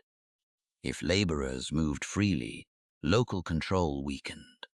If local control weakened, the machinery of royal government had to work harder at exactly the moment it had fewer people to rely on. The state saw labor mobility as a threat to order. Laborers saw it as the first real choice many of them had ever had. In a market town after the ordinance, the law might arrive as a public reading. A local official stands near the cross or beside the hall, parchment in hand, wax seal visible, voice carrying over traders, servants, hired men, widows, apprentices, and farmers with mud still on their boots. The words are formal, the message is not. Work for the old wage. Do not leave for more. Do not use the deaths around you to demand a better life. The people listening would not have heard it as economic theory. A ploughman might hear the difference between feeding his family and returning to dependence. A maidservant might hear the closing of a door that had only just opened. A reeve or bailiff might hear relief, because the law gave him language to discipline those he could no longer easily replace. Parchment entered the marketplace, and the marketplace did not obey quietly. The Statute of Labourers of 1351 made the conflict more explicit. It sought to hold wages to pre-plague levels and required labourers to serve when asked, unless they had sufficient means or special circumstances. It also punished employers who paid more than allowed, because the elite understood that competition among masters was part of the problem. A lord desperate to save his harvest might offer higher wages and thereby break the solidarity of his own class. This was not only workers against lords, it was also lords against the market. The law tried to prevent employers from bidding against one another for scarce labor. That detail matters. It reveals that the old hierarchy was not being threatened only by rebellious peasants. It was being undermined by practical need. Even the powerful could break the rules when their crops, rents, or household survival depended on getting workers before a neighbor did. The post-plague economy created temptations everywhere. A worker might demand more. An employer might secretly pay more. An official might fine both while knowing the harvest still had to be brought in. The result was a world of enforcement, evasion, resentment, and negotiation. Justices of laborers were appointed to hear cases and impose penalties. Court records from later years show prosecutions involving wage violations, servants leaving before the end of their term, employers paying too much, and laborers refusing old conditions. The law did not settle the matter. It created a battlefield of petty cases. The new struggle was not always dramatic enough for chronicles. It lived in complaints. A servant gone before harvest, a mason demanding more, a reaper refusing the allowed rate, a village short of hands, a landlord accusing laborers of conspiracy, a worker punished not for violence, but for understanding his price. This is how a social order begins to change, not only through revolts, but through thousands of small refusals that make old commands more expensive to enforce. For ordinary people, the law revealed a truth about power. When labor had been cheap, elites often described the hierarchy as custom, morality, and divine arrangement. When labor became expensive, they described higher wages as a crime. The language of order appeared precisely when the lower ranks had leverage. That does not mean the workers were suddenly free. They were not. The state could fine them. Lords could pressure them. Local courts could punish them. Hunger could still force acceptance. Women, landless workers, servants, and the very poor remained vulnerable. The plague had not created equality. It had created tension between older coercion and new bargaining conditions. But tension itself was historically powerful. A serf who never questions obligation is one thing. A serf who knows the manor next door will pay more is another. A servant who believes leaving is impossible behaves differently from one who knows others have left. A landowner who assumes obedience governs differently from one who must threaten it with statute. The law did not erase the discovery. It confirmed it. Because the ruling class had accidentally told laborers what their labor was worth. If Parliament and the king needed a statute to keep wages low, then wages were trying to rise. If officials punished movement, then movement mattered. If employers were forbidden to pay more, then someone was paying more. Every restriction became a signpost, pointing toward the change it tried to deny. This is the irony of the Statute of Laborers. It was designed to restore discipline. It advertised fear. The conflict was also moral. Medieval elites often viewed society through the idea of ordered ranks. Those who prayed, those who fought, those who worked. Each group had duties. In theory, harmony came from everyone remaining in place. The plague did not abolish that worldview, but it made the working group harder to keep in place. When workers sought better terms, elites could see not just economic pressure, but a spiritual and social disturbance. To them, a laborer asking for higher wages after mass death might look like someone profiting from divine punishment. To the laborer, he was trying to survive in a world where bread still cost money and graves did not feed children. The same act could be read as greed from above and necessity from below. That divide would deepen. The law also exposed the limits of royal power. Edward III's government could issue national rules, but enforcement depended on local officers. landowners, juries, justices, and communities with their own interests. A statute written in Westminster had to travel into villages where everyone knew who had died, who had left, who had land unworked, and who was quietly paying above the legal rate. Local reality softened, distorted, or resisted central command. A king could define order. A village could negotiate survival. The pressure did not disappear after 1351. Plague recurred in later decades. Population remained lower than before. Labor scarcity continued to shape bargaining, even when wages fluctuated and regional patterns differed. The effort to discipline workers became part of a longer post-plague conflict over service, mobility, taxation, and status. By the time England erupted in the Peasants Revolt of 1381, the grievances had many sources.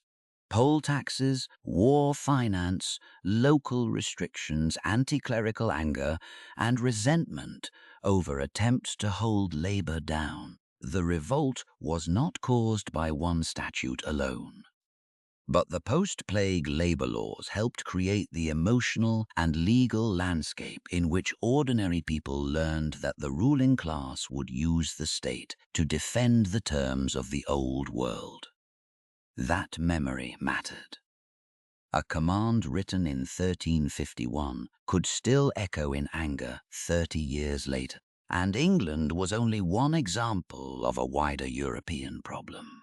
Across the continent, elites faced the same basic dilemma in different forms. How to preserve income, production, and hierarchy when too many workers had died.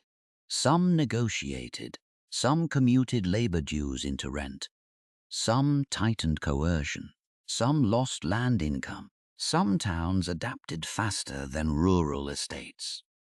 Some regions moved toward greater freedom for peasants.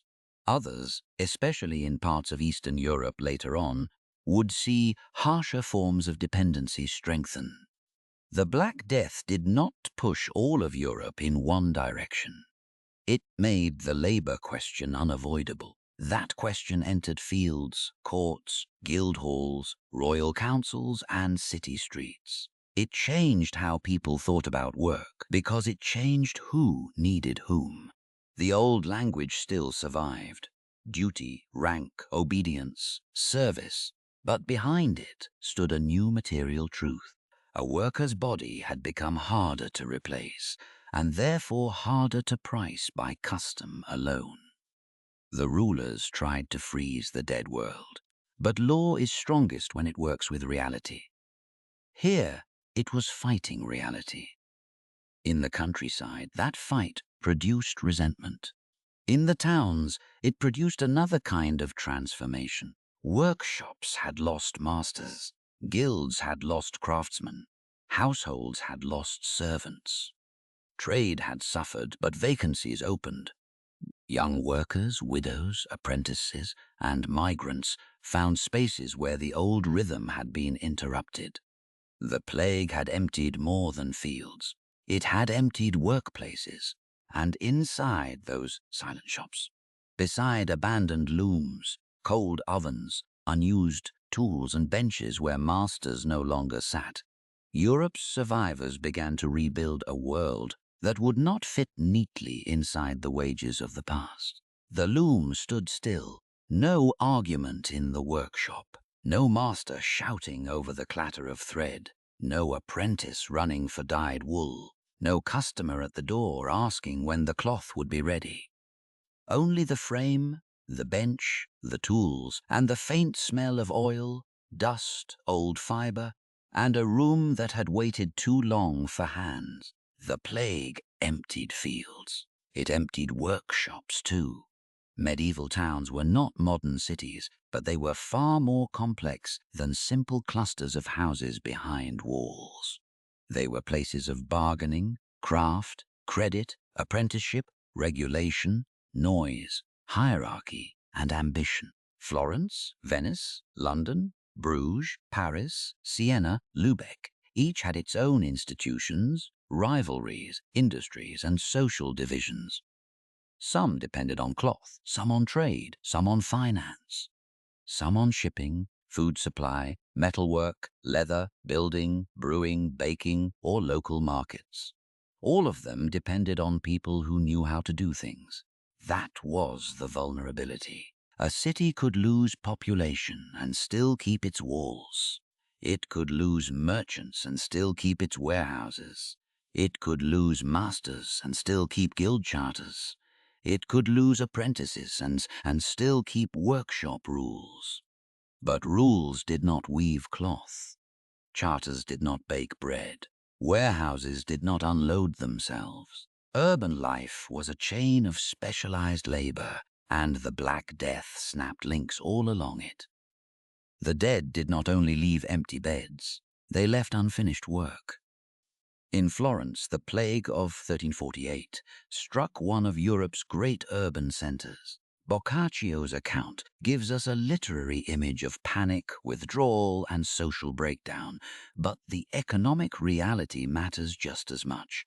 Florence was a city of cloth, banking, guild politics, family networks, servants, notaries, artisans, laborers, and religious houses.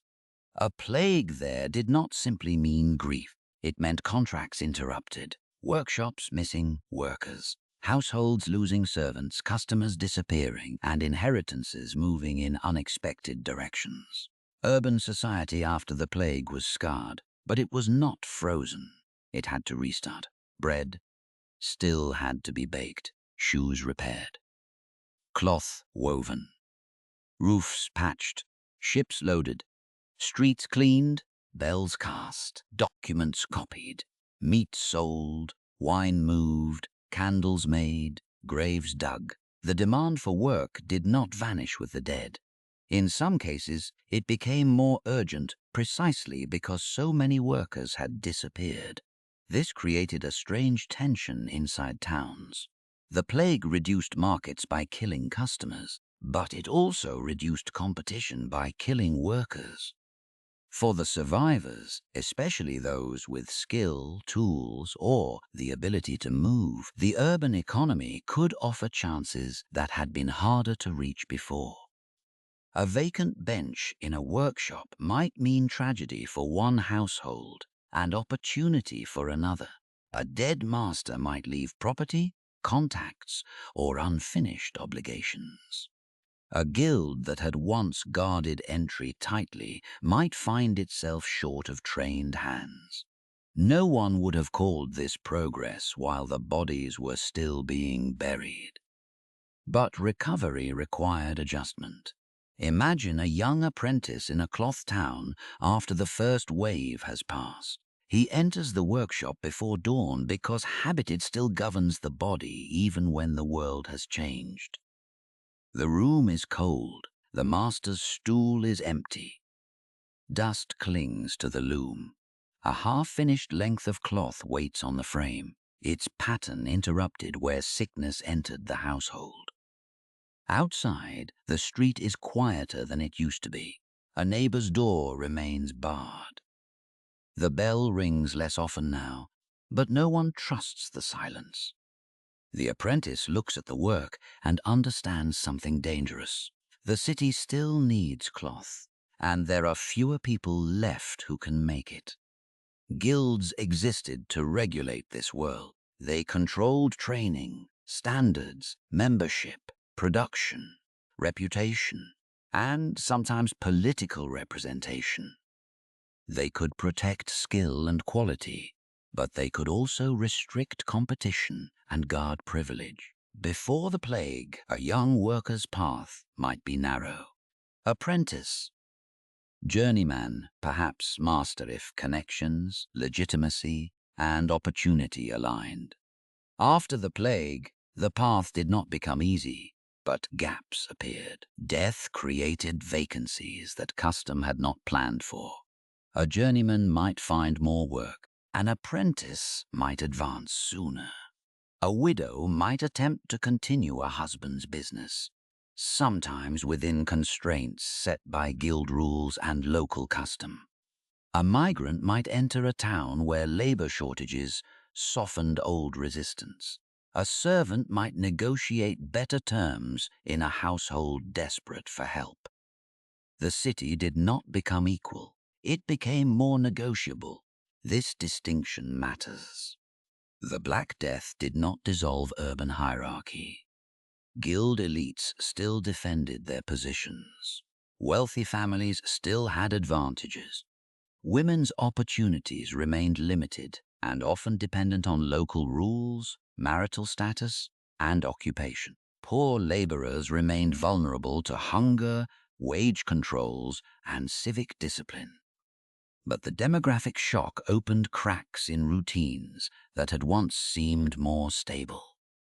The old gatekeepers still stood at the gates.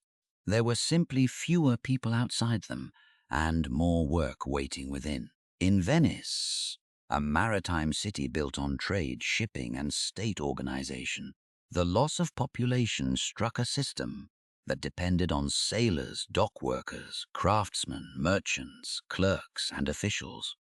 A ship in harbor was not only a vessel, it was a demand for human coordination. Someone had to unload cargo. Someone had to repair hulls. Someone had to record contracts, collect duties, carry messages, handle rope, preserve food, and move goods into warehouses. When people died, the port did not merely grieve. It slowed. The same was true in London, where the plague tore through a growing commercial and administrative centre. The city's streets, markets, parish churches, craft networks, and river traffic depended on dense human contact. That density had helped the disease spread. Afterward, it also made labor shortages immediately visible. A vacant shop in a village might affect one small community. A vacant trade in a city could ripple through supply, price, and civic order. Urban recovery required survivors to step into the spaces death had opened. Sometimes they did so with ambition, sometimes with no better option. A woman whose husband had died might face creditors, guild restrictions, children to feed, and stock that would lose value if not sold. Continuing the workshop could be survival, not empowerment in any modern sense. A servant moving to a better household might be accused of disloyalty, but the move could mean food, wages, and safety. A craftsman demanding more pay might be condemned as greedy, while simply calculating that his hands were now worth more than before. Every opportunity came with a shadow. The inheritance effect could be dramatic. When mortality struck multiple branches of a family, property might concentrate in fewer hands. Survivors could inherit houses, tools, lash, clothing debts, or business connections. Wills became important documents in a society suddenly conscious that death could arrive before arrangements were settled. Notaries, clerks, and church institutions became part of the effort to order the disorder of inheritance. A will written under plague conditions was more than a legal text. It was a negotiation with uncertainty. In a candlelit room, a sick merchant or artisan might dictate bequests while wax drips beside the document and the smell of vinegar lingers near the bed.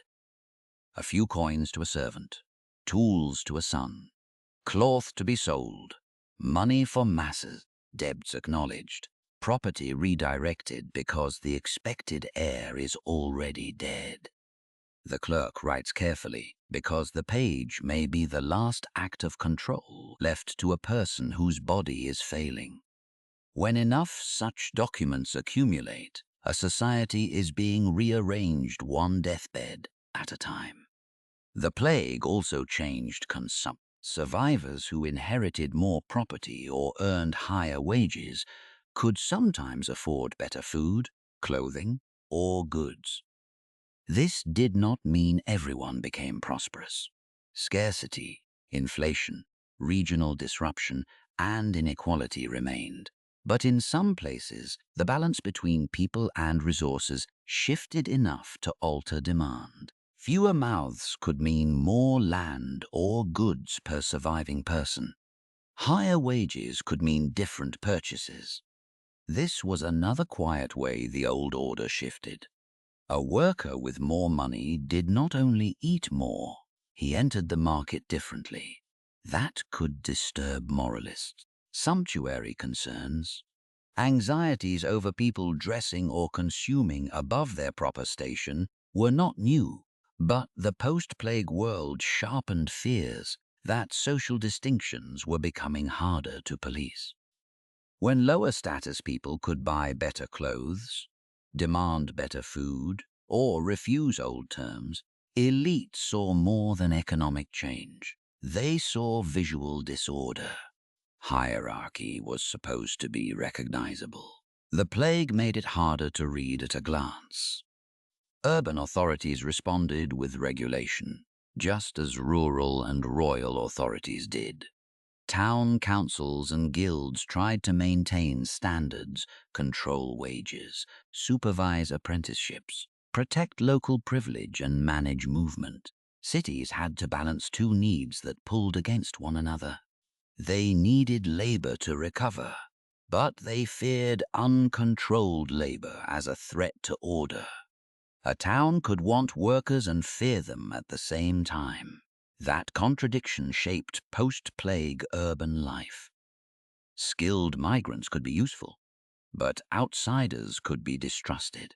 Widows could keep businesses functioning, but guild rules might limit them. Higher wages could help survivors, but employers resented costs. Open vacancies could speed advancement, but existing masters might guard status more aggressively. The city was rebuilding. It was also bargaining with itself. There was another consequence. The memory of mass death made urban communities more attentive to public health, even if their understanding remained limited. Later plague responses in Italian and Mediterranean cities would include more formal quarantine practices, health boards, isolation measures, inspection of ships, and controls over movement. These developments were uneven and evolved over time, but the lesson was clear enough. Cities could no longer treat disease as only a private or spiritual matter. A harbor was a biological frontier. A street was an administrative problem. A corpse was a public responsibility. The Black Death did not create modern public health in a single moment, but it forced urban governments to confront the fact that survival required coordination beyond prayer and private care. Movement, burial, sanitation, trade, and crowding became matters of governance. Cities learned slowly, often brutally, that bodies in close quarters made politics biological. Yet the most immediate transformation remained labor. In the countryside, the shortage was measured in untilled fields. In towns, it was measured in silent tools, the abandoned loom, the cold oven, the unmanned dock, the empty apprentice bed, the shop sign swinging above a door no one opened.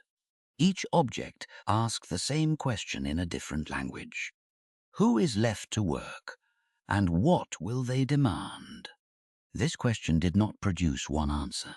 A mason in London, a weaver in Florence, a shipwright in Venice, a brewer in a smaller market town, and a servant in a noble household lived different versions of the post-plague economy. Their opportunities varied, their risks varied, their legal status varied, but all belonged to a Europe discovering that labor had become a central problem of power. The elites tried to regulate wages. Guilds tried to defend standards and privilege. City governments tried to maintain order. Survivors tried to live. Out of those competing efforts came a world more flexible than before, but also more tense. The plague had not made ordinary people masters of their fate. It had made their labor more visible. It had exposed how much urban civilization depended on skills often taken for granted until the skilled hands were gone. A city could survive the death of a prince. It could survive the death of a bishop. But if enough bakers, weavers, carters, porters, masons, servants, sailors, and clerks disappeared, the city discovered where its real pulse had been. Not only in council chambers, not only in cathedrals, in workshops, in kitchens, on docks, at looms, the plague made that visible. And once visible, it could not be entirely unseen. The surviving workers did not inherit a fair world. They inherited a damaged one. But damage had broken some locks. In the gaps left by the dead, people moved, negotiated, advanced, resisted, remarried, inherited, opened shops, left service, took service, and tested the limits of rules that had seemed immovable before the graves filled. The price of survival was grief. The consequence of survival was leverage, and leverage, once felt in the body of a worker or the account book of an employer, could become political anger. The countryside had already begun to strain under wage laws and forced service. The towns had begun to rearrange work and status. The state wanted obedience. The survivors wanted terms. For a while, the conflict lived in markets, manor courts, workshops, and local disputes. Then, in England, it would begin walking toward London. The road to London was not built in a single year.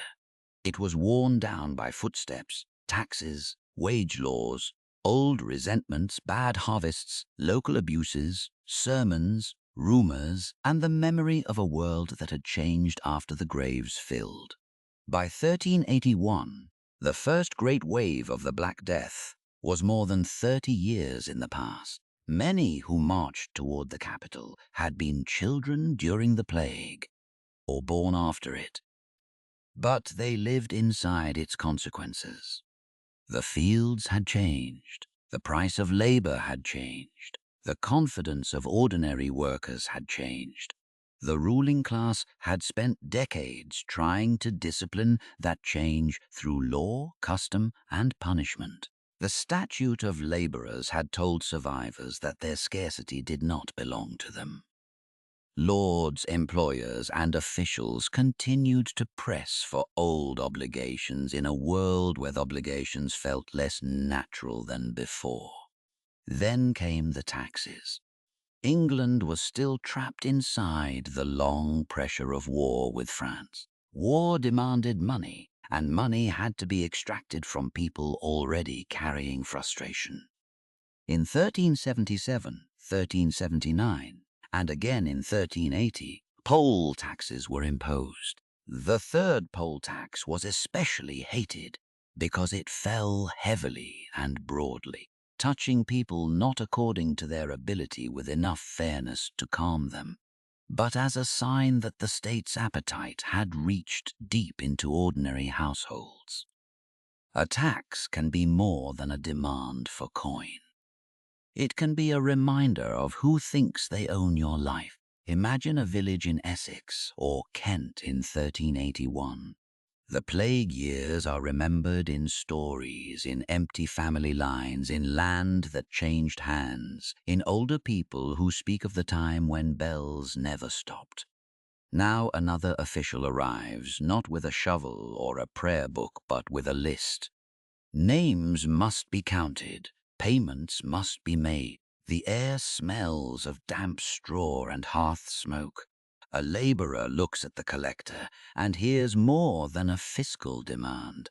He hears 30 years of restraint. He hears the wage laws. He hears the Lord's court. He hears every command telling him that his work is valuable enough to control, but not valuable enough to reward. The Peasants' Revolt of 1381 did not come from the Black Death alone.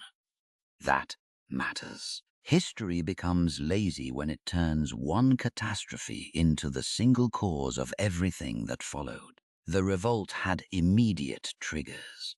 Poll taxes, aggressive collection, war finance, local grievances, resentment against officials, anti-clerical anger, and anger at the legal restrictions placed on labor since the plague. But the Black Death had changed the ground beneath those triggers. Without the demographic shock, the question of labor would not have burned in the same way. Without decades of attempts to force workers back into old terms, taxation might not have felt like part of a larger insult. Without the experience of scarcity and bargaining, the language of freedom might not have carried the same charge. The revolt was not the plague returning. It was the post-plague world speaking back. In Kent and Essex, resistance spread quickly. Tax collectors and royal officials became targets. Records were destroyed. Prisons were opened. Local symbols of authority were attacked. The rebels were not merely rioting blindly. Many knew what they hated: serfdom, labor restrictions, corrupt officials, excessive taxation, and the men around the young king who seemed to profit from the burdens placed on the realm. Their anger had a political vocabulary. One of the most famous voices associated with the revolt was John Bull, a radical priest whose preaching attacked hierarchy with a force that made authorities nervous. His famous line, often remembered as, "When Adam delved and Eve span, who was then the gentleman?" survives through hostile or later sources and must be handled carefully. Whether the exact words are perfectly preserved or sharpened by memory, the meaning is clear enough. The rebels were asking whether social rank was natural. That was a dangerous question. Medieval order rested on the belief that hierarchy was not merely convenient, but divinely and historically sanctioned. Some prayed, some fought, some worked. The categories were never as clean in real life as in theory. But the theory mattered because it made inequality feel like part of the architecture of the world.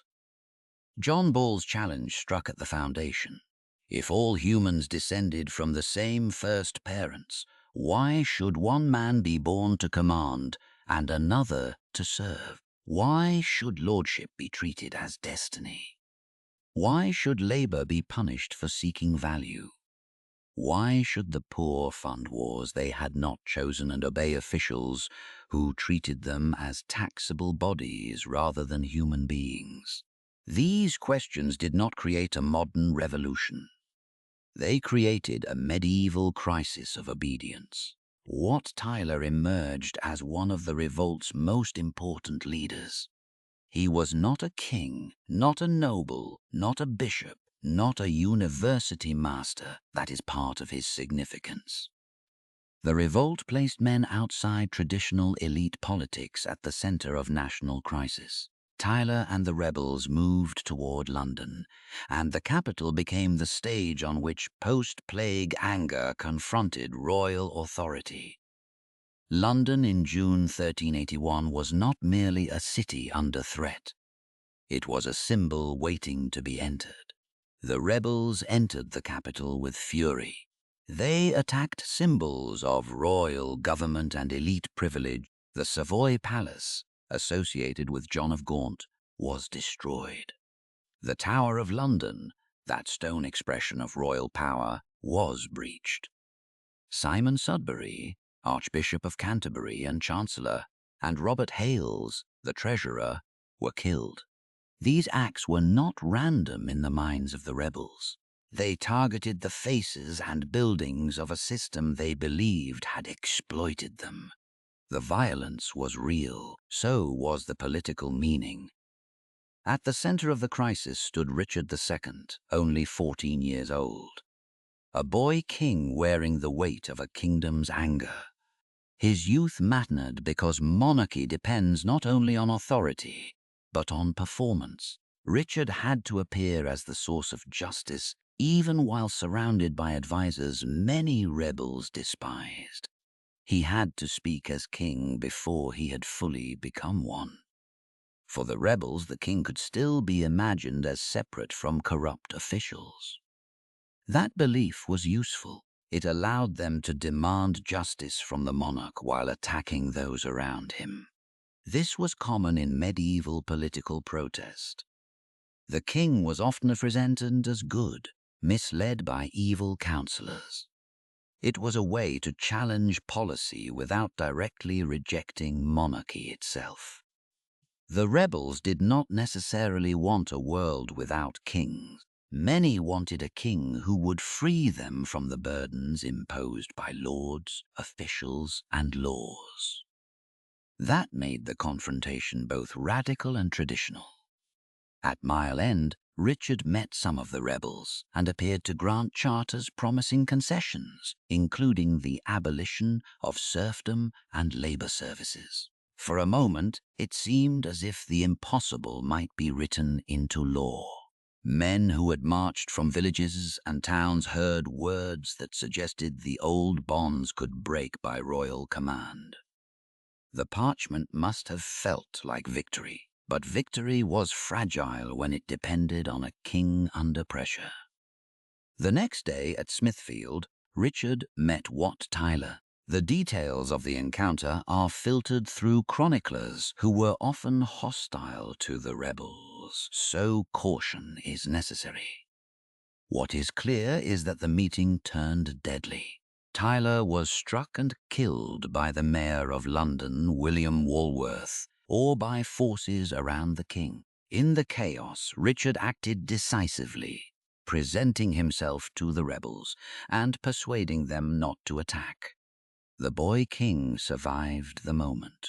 The revolt did not. Once the immediate danger passed, royal authority hardened. The promised concessions were revoked. Rebel leaders were hunted, tried, and executed. John Ball was captured and executed. The state reasserted itself with the old tools: law, punishment, exemplary violence, and the language of restored order. The revolt had failed in its immediate demands. Serfdom did not end overnight. The labor laws did not vanish. The social hierarchy did not collapse. And yet failure is not always the same as disappearance. The Peasants Revolt revealed that ordinary people could imagine a different arrangement and could organize enough force to terrify the kingdom. It exposed the emotional cost of trying to force post-plague labor back into pre-plague obedience. It showed that taxation, labor control, and lordship were now politically combustible. The rulers won the confrontation. They did not recover innocence. After 1381, no one could pretend that the lower orders were simply silent material at the base of society. They could march, they could speak, they could target records, officials, and symbols. They could carry ideas in sermons and slogans. They could force a king to meet them outside the ordinary script of obedience. That mattered even when the gallows followed. The deeper transformation of English rural society continued more slowly, through negotiation, evasion, commutation, demographic pressure, and economic change, rather than one victorious uprising. Over time, serfdom in much of England declined, not because the rebels won at Smithfield, but because the older system became increasingly difficult to maintain under post-plague conditions. Lords adapted, tenants bargained, labor services were converted, money rents spread. Markets dancers did what revolt could not fully do. The Black Death had not produced freedom by mercy. It had made coercion more expensive. That is the colder lesson beneath 1381. The revolt was dramatic because men walked into London and shook the kingdom. But the less visible revolution had been unfolding for decades. In labor contracts, in abandoned fields, in higher wages, in lords leasing land, in servants moving, in workers discovering that the old order could be resisted not only with weapons, but with absence. A lord cannot command a man who has left. A law cannot harvest without hands. A tax cannot be collected from a corpse. This was the political afterlife of the plague. In the official memory of the ruling class, the revolt was disorder. In the memory of those below, it could become proof that the world was not as fixed as sermons claimed. Even defeat can teach dangerous lessons. It can teach where power is weak. It can teach who fears whom. It can teach that a king may speak softly when the roads are full of angry people. But anger alone could not rebuild Europe. After the revolt, life returned to less spectacular forms of struggle. Fields still needed work. Towns still needed craftsmen. Parishes still needed priests. Families still wrote wills. The survivors of the plague and the children of survivors continued to live inside a world haunted by mass death but increasingly shaped by negotiation. The question now moved from rebellion to memory. How does a society think after so many have died? How does art change when death has walked through every class? How does religion change when the grave has become familiar? Long after the rebels left the road to London, another procession moved across Europe, not of peasants with tools in their hands, but of images. Skeletons, dancers, wills, sermons, deathbed manuals, painted walls, and reminders that no rank could bargain forever with the body's end. The plague had changed labor. It had changed politics. Now it would change the imagination of Europe itself. Death learned to dance. Not because Europe had forgotten how to mourn, but because mourning had become too large for silence alone. After the plague, death did not stay in graves. It climbed onto church walls, into manuscripts, into sermons, into wills, into poems, into the imagination of people who had watched rank, wealth, youth, learning, and holiness fail to protect the body. The Black Death killed millions. Then it remained as an image. A skeleton reaching for a king, a corpse leading a merchant by the hand, a bishop beside a laborer, both summoned by the same hollow figure. A young woman, a child, a pope, a knight, a peasant, a monk, each drawn into the same procession. This was the world of the Dance of Death, or Danse Macabre, a motif that grew stronger in late medieval Europe after the plague years and turned mortality into a public lesson. The message was simple enough for anyone to understand. No one outranks the grave. But the simplicity hid a deeper wound. Medieval Christianity had always taught death's universality. The Church had long preached that earthly status could not save the soul. Yet after 1347 to 1351, that teaching no longer sounded like distant doctrine. It sounded like recent memory. People had seen powerful men die. They had seen priests die. They had seen children die before inheritance, confession, marriage, or ambition could matter. The skeleton on the wall did not invent the truth. It reminded people that they had already lived through it. In a parish church, a villager might stand before a painted wall where death leads the living in procession. The stone floor is cold under worn shoes. Candle smoke stains the air. Outside, the graveyard is fuller than it used to be. The figures on the wall are not portraits of his neighbors, yet they feel close. The crowned man, the robed cleric, the well-dressed lady, the poor laborer, all drawn forward, all interrupted. The painting does not ask whether death will come. It asks whether anyone is ready. That question became central to late medieval spirituality. The ars moriendi, the art of dying, emerged later in the 15th century as a body of texts and images teaching Christians how to die well, how to resist temptation, prepare the soul, accept suffering, and face judgment. It was not caused by the Black Death alone, but it belonged to a culture deeply marked by repeated plague, sudden mortality, and anxiety over salvation. Death had become not only an event, but a discipline. People prepared for it with greater urgency. Wills multiplied, donations for masses increased, property was arranged with the awareness that family lines could break quickly. A person did not need to be philosophical to understand that the old assumption of time had become unreliable. Tomorrow had become a theological problem. A will written after the plague is one of the most intimate documents of the period. It can look dry at first. Names, property, debts, payments, instructions, witnesses. But beneath the legal formula sits a human being trying to impose order on uncertainty. Who will receive the house? Who will care for the children? Which debts must be paid? How many masses should be said for the soul? What happens if the expected heir is already dead? The page becomes a final room.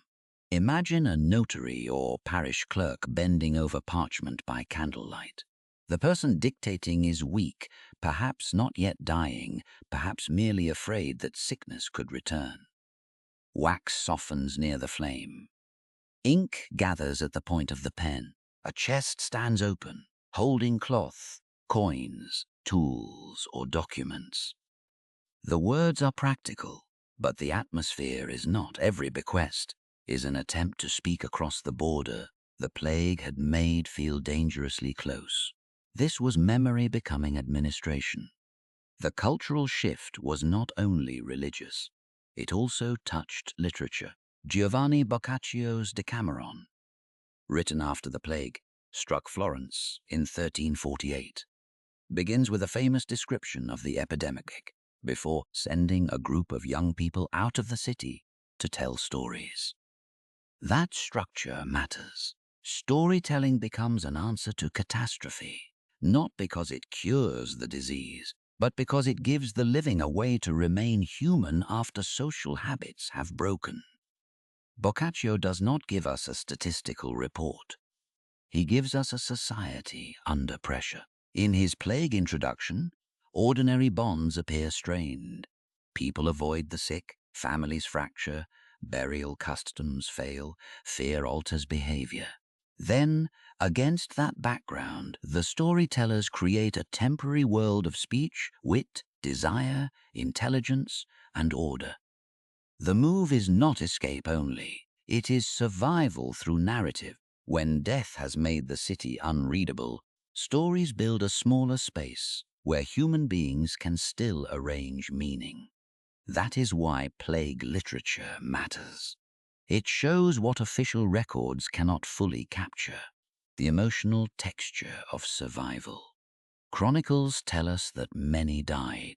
Legal records show us wages, inheritances, lawsuits, and attempts to control labor. But literature, art, and devotional texts reveal how people imagined the disaster afterward.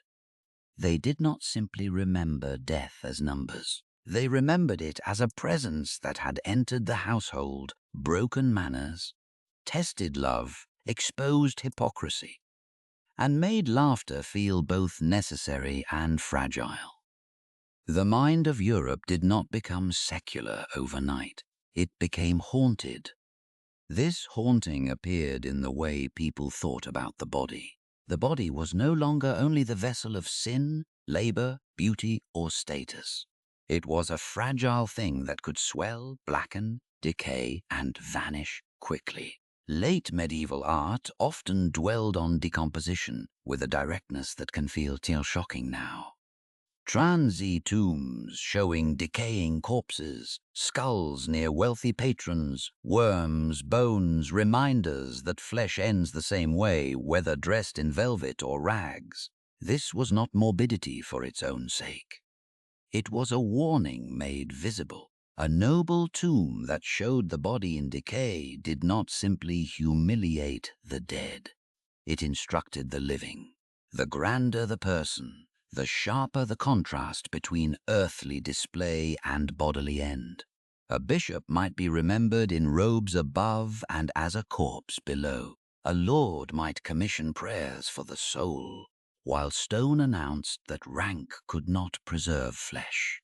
The plague intensified that lesson because everyone had seen how fast dignity could disappear. Death in normal times can be hidden by ritual, washed, dressed, processed, buried, translated into prayer. Death in plague time arrived too quickly and too numerously to remain elegant. It stripped away the choreography that made mortality bearable. Post-plague art did not forget that stripping. It made it permanent. But the cultural consequences were not only dark. A sharper consciousness of death could produce a sharper appetite for life. The Decameron is not only a book about plague. It is full of desire, trickery, intelligence, social observation, humor, and human vitality. In that sense, plague culture was double-edged. It taught mortality but also urgency. If death could come suddenly, then speech, pleasure, wealth, repentance, ambition, and memory all became more intense. The grave made life feel shorter. Shorter life made choices feel heavier. This helps explain why post-plague Europe can appear both more anxious and more energetic. People gave to churches and questioned clergy. They prepared for death and pursued property. They painted skeletons and negotiated wages. They feared judgment and told stories full of human appetite. The plague did not push the mind in one direction. It deepened contradiction. That contradiction is part of its legacy. Religious devotion remained powerful, but it became more personal in many contexts. Concern for a good death, private prayer, memorial masses, chantries, wills, and devotional images all show a society trying to secure the soul in a world where institutional rituals had been overwhelmed once before. The church still mattered immensely, yet the experience of mass death encouraged people to think intensely about their own preparation, their own guilt, their own salvation, their own final hour. The afterlife became intimate.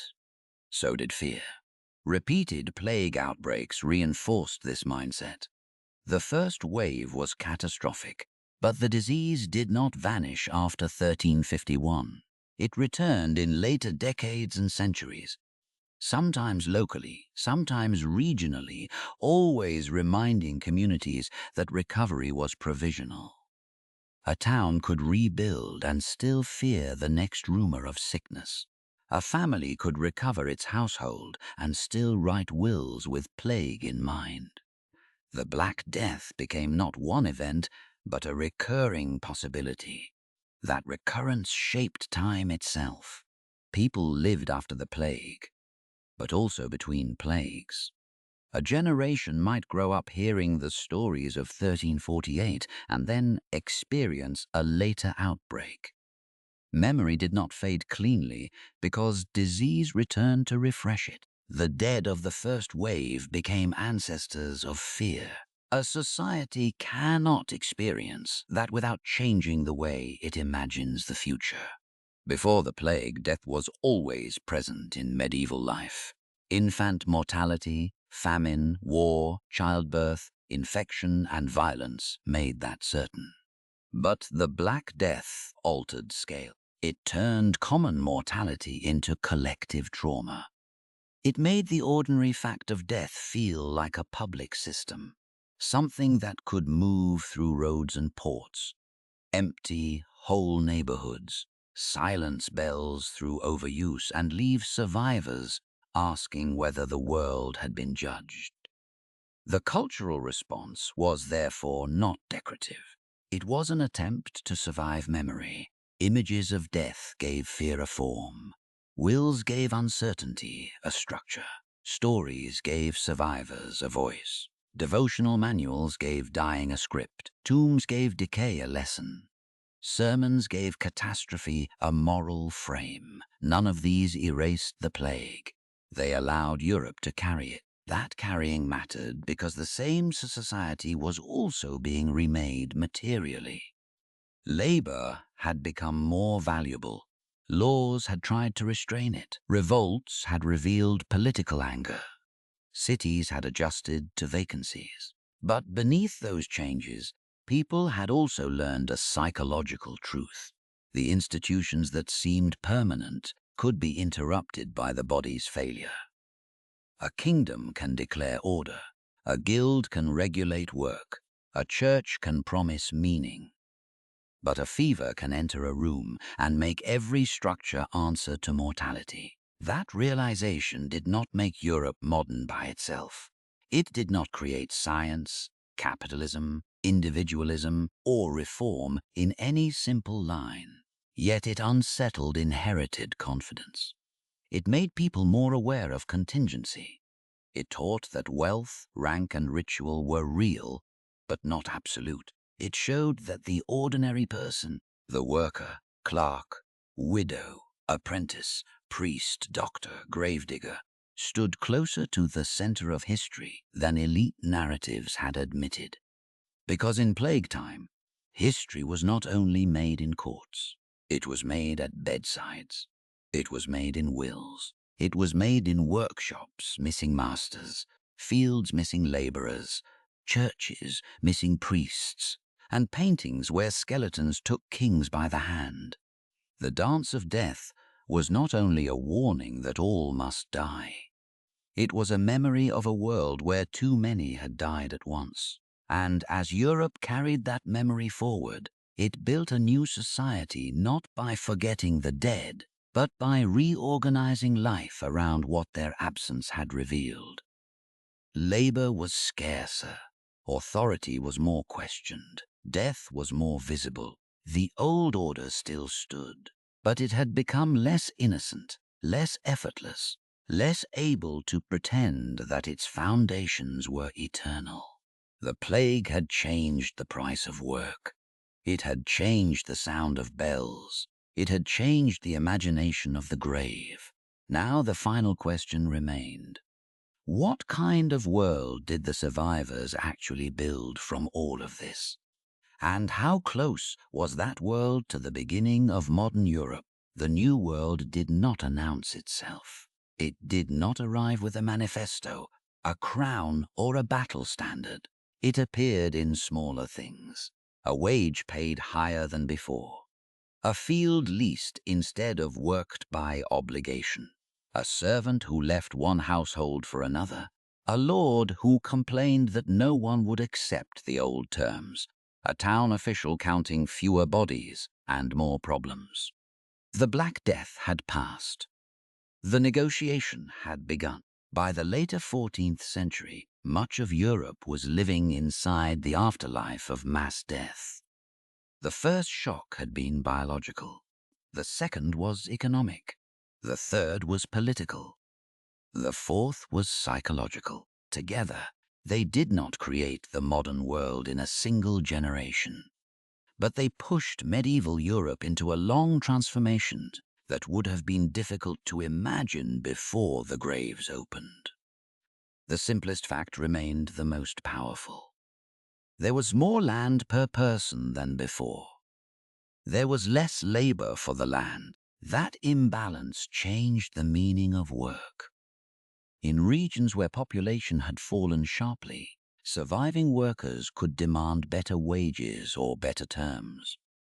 Peasants could sometimes move to abandoned holdings. Lords had to decide whether to keep insisting on labor services that were increasingly hard to enforce or accept money rents, and leases that reflected a changed reality. The old order had not vanished, but it had become more expensive to maintain. That was the beginning of a different Europe.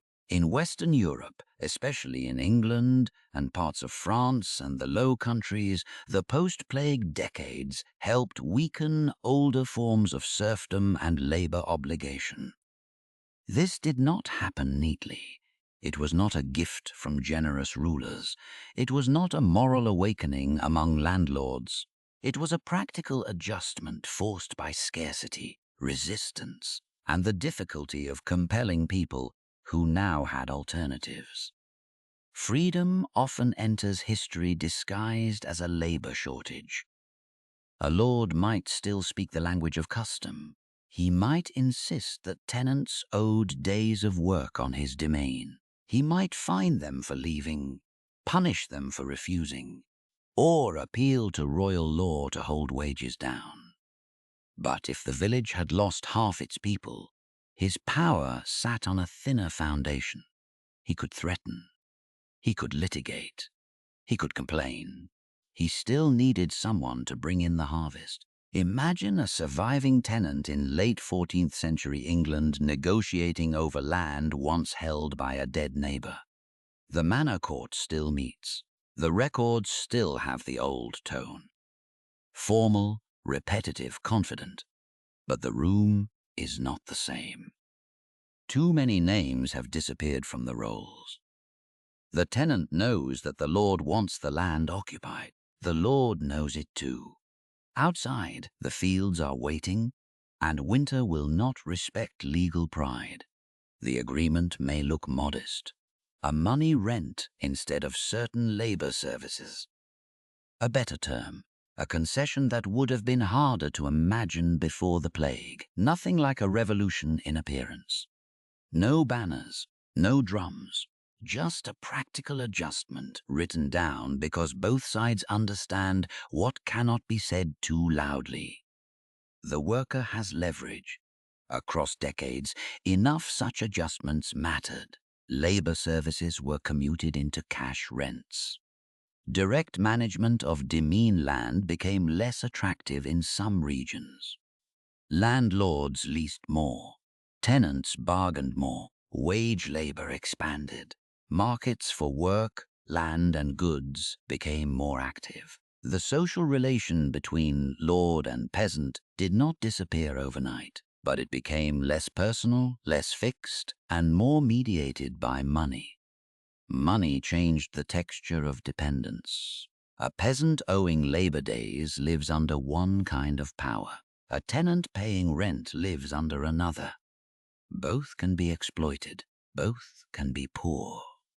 But the second relationship is more negotiable, more transferable, more vulnerable to market pressure. The shift from labor service toward money rent did not automatically create equality. It created movement. Movement was enough to unsettle a world built on place. The post-plague economy also altered consumption. With fewer people competing for resources, some survivors gained access to more land, better diets, higher wages, or inherited property. Archaeological and documentary evidence varies by region, but the broad pattern in many areas suggests that ordinary people could sometimes eat better, wear better cloth, or acquire goods that had once been less accessible. This did not mean Europe became prosperous for everyone. It meant the distribution of scarcity had changed. Before the plague, too many people had pressed against too little land in many regions. Afterward, the pressure eased. The tragedy is that the relief came through death. A better-fed survivor might live in a house emptied by plague. A higher-paid laborer might spend wages earned because the men who would have competed with him were buried. A family might farm more land because other families had vanished. The gains were real, so was the cost beneath them. This is why the central paradox must be handled without sentimentality. The Black Death did not make Europe stronger in any moral sense. It did not improve humanity by killing millions. It did not reward the good or punish the corrupt. It shattered families, destroyed communities, deepened persecution, and left psychological wounds that lasted for generations. But systems change when their foundations are removed. Medieval Europe had been built around an abundance of labor relative to opportunity. The plague broke that abundance. In the space left behind, surviving workers could press upward. Landlords had to adapt, and governments learned that controlling people's movement and wages was now a central problem of rule. The state grew more attentive to bodies. That was another long-term consequence. Rulers and city governments had always cared about population in practical ways. Soldiers, taxpayers, workers, tenants, parishioners. But the plague made population feel like a fragile resource that could vanish suddenly. It forced authorities to think more deeply about burial, movement, labor regulation, urban cleanliness, disease control, and the management of panic. The post-plague world did not invent government. It expanded the kinds of problems government had to claim. In Italian and Mediterranean cities, later plague responses became more organized. Quarantine practices, health boards, inspections, isolation measures, and controls on ships and travelers developed unevenly over time. These measures were not always humane. They could be harsh, discriminatory, and economically painful. But they show a growing recognition that disease was not only a private tragedy or a spiritual trial. It was a public crisis requiring administration. A harbor could no longer be only a commercial gate. It had become a place where government watched life and death enter together. This was part of a broader shift. The late medieval and early modern state would increasingly concern itself with counting, taxing, policing, recruiting, regulating, and disciplining populations. The Black Death did not create that process alone, but it gave rulers a brutal lesson in what happens when the human base of power collapses. A kingdom without enough workers is poorer. A kingdom without enough taxpayers is weaker. A kingdom without enough soldiers is exposed. Power had learned to see population as infrastructure. The church, too, remained central, but changed under pressure. Europe did not abandon Christianity after the plague. Churches, monasteries, saints, sacraments, pilgrimages, masses, and devotional life continued to shape society profoundly. Yet the catastrophe had exposed clerical vulnerability, intensified concern with personal salvation, and strengthened currents of criticism that would matter in later religious history. A priest could still bless the dying, but after the plague, people remembered that priests could die helplessly too. That memory did not destroy faith. It made faith more anxious, more personal, sometimes more demanding. People endowed masses, wrote wills, commissioned art, sought spiritual security, and worried about the soul with renewed urgency. At the same time, anti-clerical resentment could sharpen when clergy seemed corrupt, absent, wealthy, or inadequate to the suffering they claimed to interpret. The sacred order survived. It no longer looked untouched. The same was true of social hierarchy. Nobles remained powerful. Kings remained powerful. The church remained wealthy. Town elites still ruled urban politics. Guildmasters still guarded privilege. Peasants still labored. Servants still served. Poverty did not vanish. Violence did not end. In many places, the lower orders were punished harshly when they pressed too far.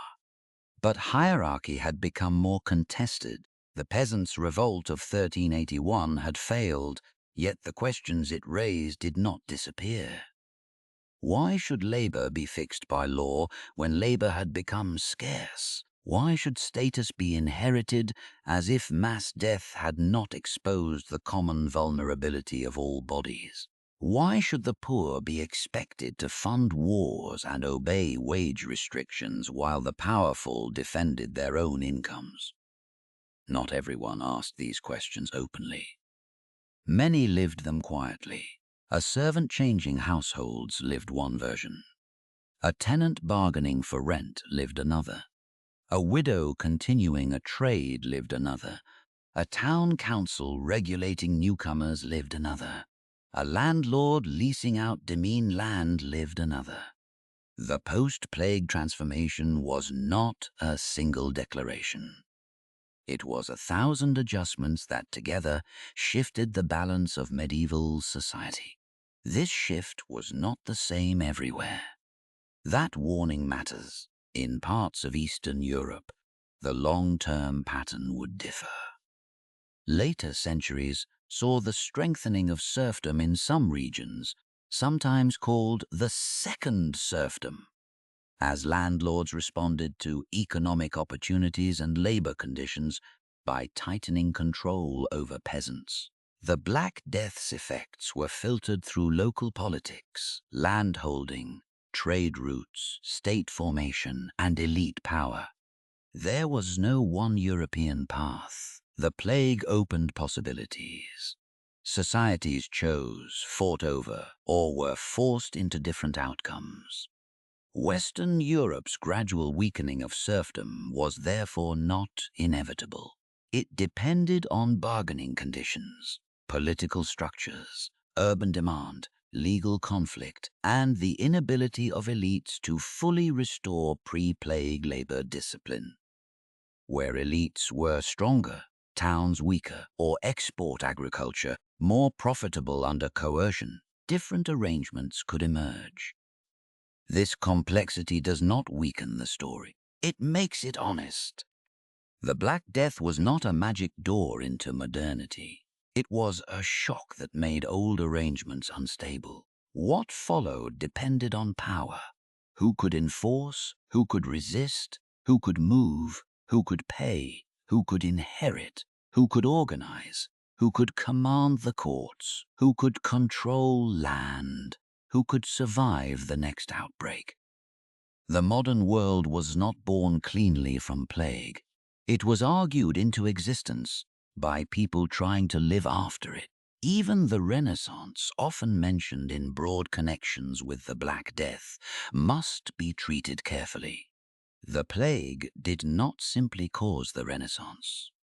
Italian cultural change had many roots: urban wealth, classical learning, patronage, political competition, trade, humanist scholarship, and more.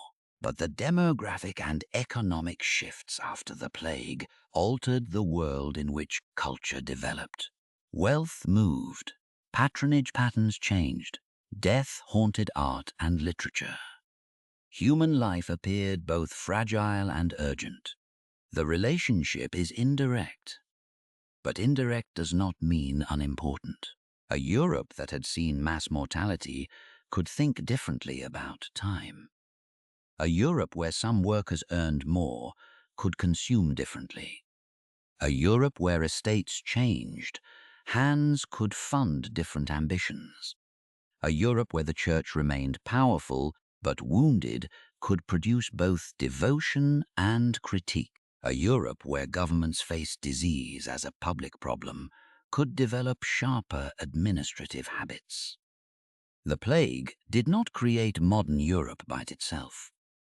It removed enough of medieval Europe that something else had to grow in the gaps. Consider the coin in a tenant's hand. It is a small object easily lost. Before the plague, that coin might have gone upward as rent, fee, tithe, or tax with little room for negotiation. After the plague, in some places, money became part of a new settlement. Cash rent instead of labor service, wage payment instead of customary duty, market exchange instead of fixed obligation. The coin did not mean freedom. It meant translation. Old forms of dependence were being translated into new forms. Personal service into payment, custom into contract, obligation into bargaining, landlord dominance into market pressure. The translation was uneven, often unfair, and always contested. But once power moves into money, it becomes more flexible, and flexibility can be dangerous to inherited hierarchy. A man bound to a manor is controlled through place. A man paid wages is controlled through need. Both can suffer. But the second can compare offers. That comparison was one of the quiet engines of change. Comparison teaches people that conditions are not natural. If another village pays more, the old wage is not destiny. If another lord leases land on better terms, the old service is not sacred. If a town needs workers badly enough to accept outsiders, the boundaries of status can bend. Every comparison weakens the illusion that one arrangement is the only possible world. That may be the deepest legacy of the Black Death. It made Europe compare before and after. Before, there had been more people and cheaper labor. After, fewer people and stronger bargaining. Before, the church had seemed like the unavoidable guardian of death. After, it was still powerful, but its helplessness had been witnessed. Before, lords could more easily assume service. After, they had to negotiate, litigate, or adapt. Before, many workers were invisible because they were abundant. After, scarcity made them visible. The survivors built a world with that visibility at its core. Not consciously, not nobly, not all at once. They built it because the harvest had to be brought in, because rent had to be renegotiated, because shops had to reopen, because children had to be fed, because governments had to collect taxes, because ports had to manage risk, because priests had to bury the dead and preach to the living, because no society can remain suspended forever over an open grave. Life resumed, but it resumed under altered terms. This is why the plague's legacy is so unsettling. The catastrophe that seemed to announce the end of the world became one of the forces that loosened the world's older bonds. The mass death that revealed human helplessness also revealed human value. The disease that made bodies fragile also made labor precious. The grave that swallowed families also exposed how much the powerful depended on those they had treated as replaceable. The Black Death did not give Europe modernity. It made the old medieval bargain harder to believe. And once a bargain loses belief, it can survive for a long time in law, custom, ceremony, and violence. But it no longer rules in the same way. It has to defend itself. It has to explain itself. It has to punish more often. It has to negotiate where it once commanded. That was the world the survivors built. A world still medieval, still violent, still unequal, still haunted by plague, but less fixed than before. The final chapter begins where the first one began, at the grave.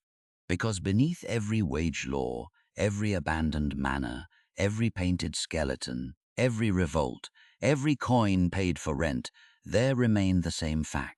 Millions had died, and Europe had been forced to learn what their lives had been worth. The modern world did not rise above the graves. It grew through them. The grass grew back, over the trenches, over the churchyards, over the places where bodies had been lowered too quickly, too closely, too many at once. Rain softened the earth. Seasons passed. New carts cut tracks through old roads. Children were born who would know the first great plague only through stories, warnings, empty surnames, and fields that had once belonged to families no one could fully remember. Europe did not end. That may be the most haunting fact of all. After the Black Death, bells still rang.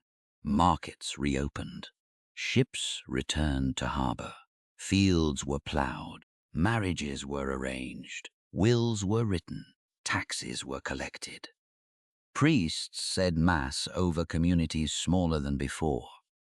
Lords sat in manor courts and tried to recover obligations from tenants who now understood that the old world had lost some of its grip.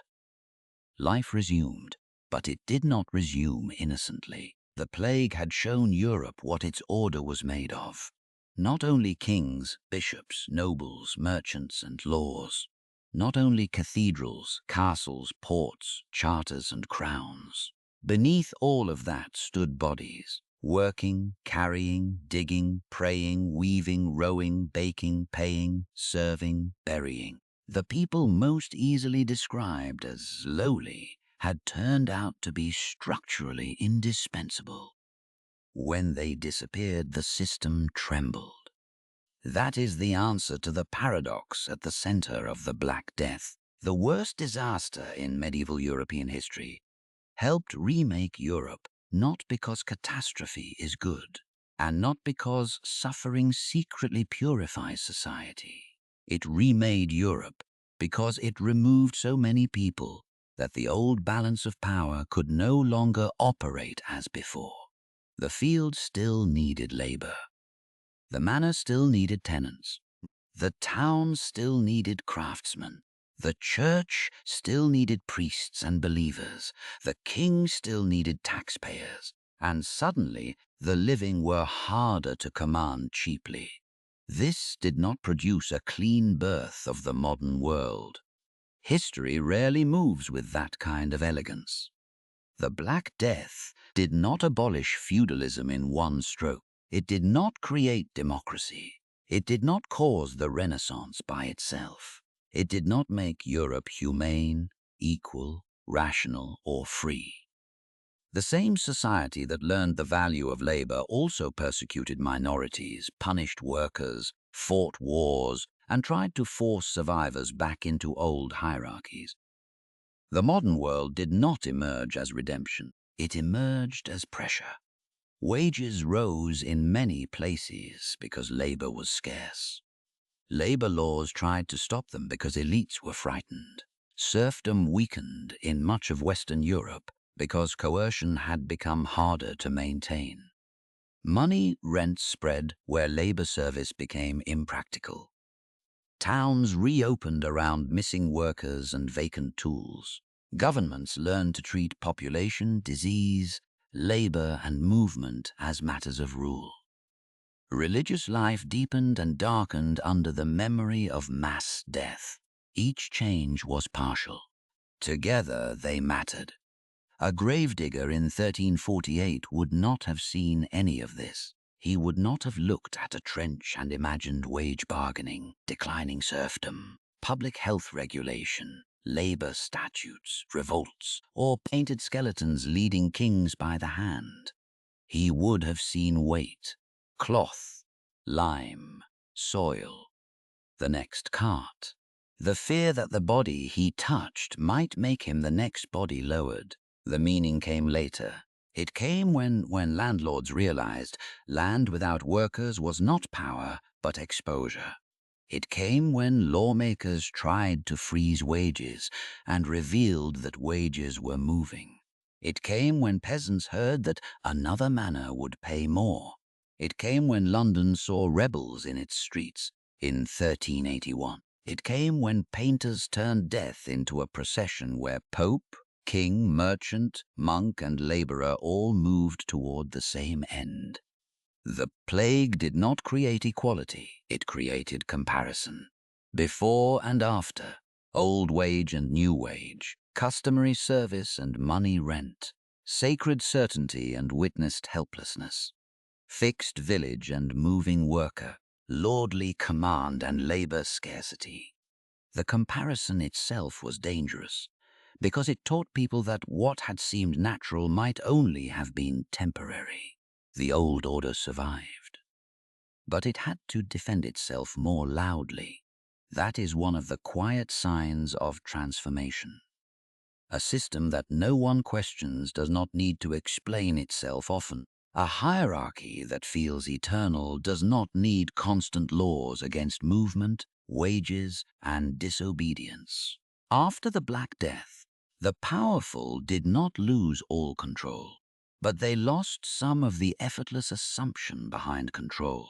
They had to legislate, they had to punish, they had to negotiate, they had to compete, and every act of enforcement confessed that something had changed. The church faced its own altered world. It remained immense, wealthy, central, and spiritually powerful. But it had been seen under strain. Priests had died, rites had failed, mass graves had swallowed the promise of orderly burial. Flagellants and popular panic had challenged official control over penance and meaning. Persecution had revealed how easily fear could turn religion into violence.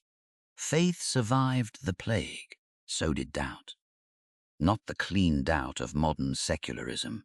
Not yet. Something more medieval, more anxious, more personal. A sharpened concern with death, salvation, corruption, judgment, and the reliability of those who claim to guide the soul. In wills, masses, devotional art, and deathbed manuals, Europe tried to prepare for an end that now felt closer than before. The grave had become a teacher, a brutal one. In cities, memory turned administrative. Authorities would increasingly experiment with quarantine, health boards, ship inspection, isolation, and rules for burial and movement. These measures were imperfect and often harsh, but they marked an important shift. Disease was becoming a problem of governance, not only sin or fate. The plague had taught cities that bodies in motion could become political threats. A harbor was no longer just a place of profit.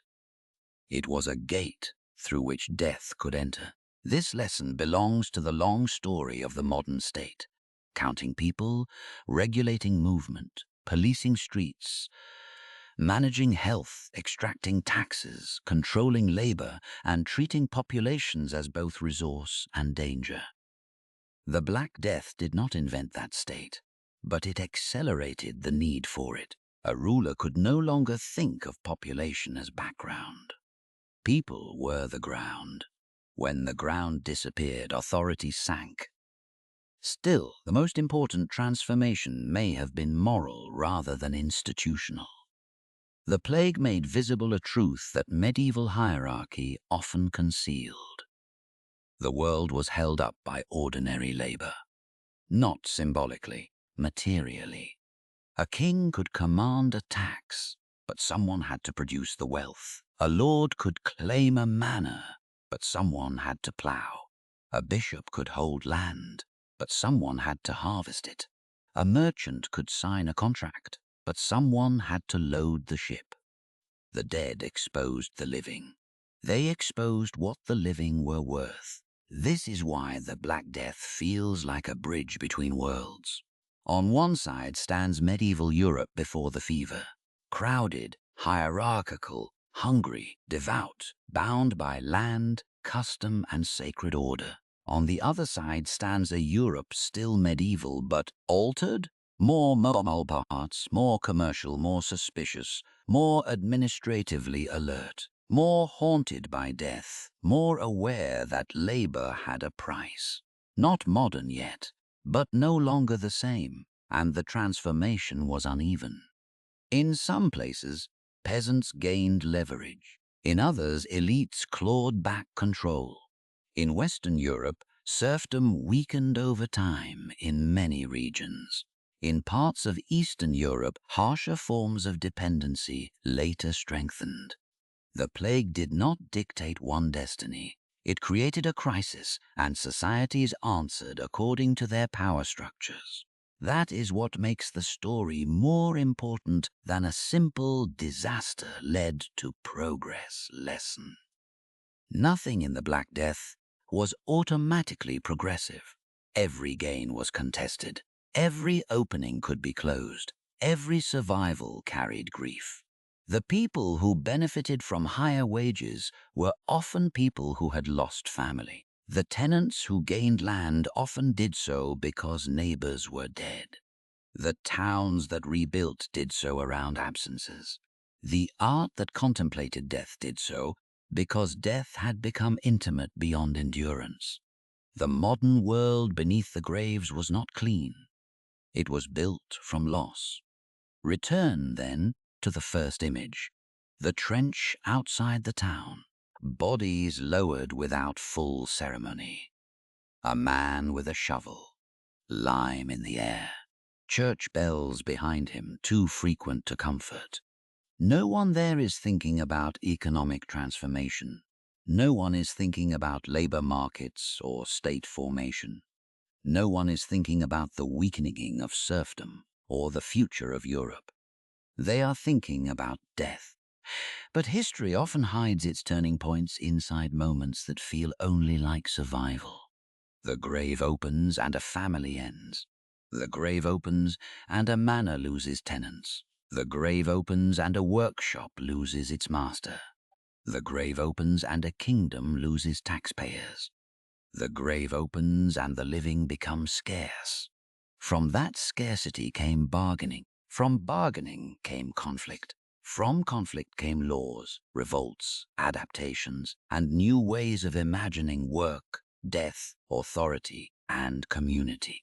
The plague did not intend any of this. Disease has no political philosophy. It does not liberate. It does not reform. It only kills. Human beings did the rest. They buried. They fled. They blamed. They prayed. They inherited. They negotiated. They rebelled. They wrote wills. They painted skeletons. They reopened shops. They leased fields. They passed laws. They broke laws. They tried to make life continue in a world where continuity itself had been wounded. That is the real story of the Black Death. Not only that Europe died, but that the Europe which survived had to admit, more than before, that its greatness rested on people it had treated as replaceable.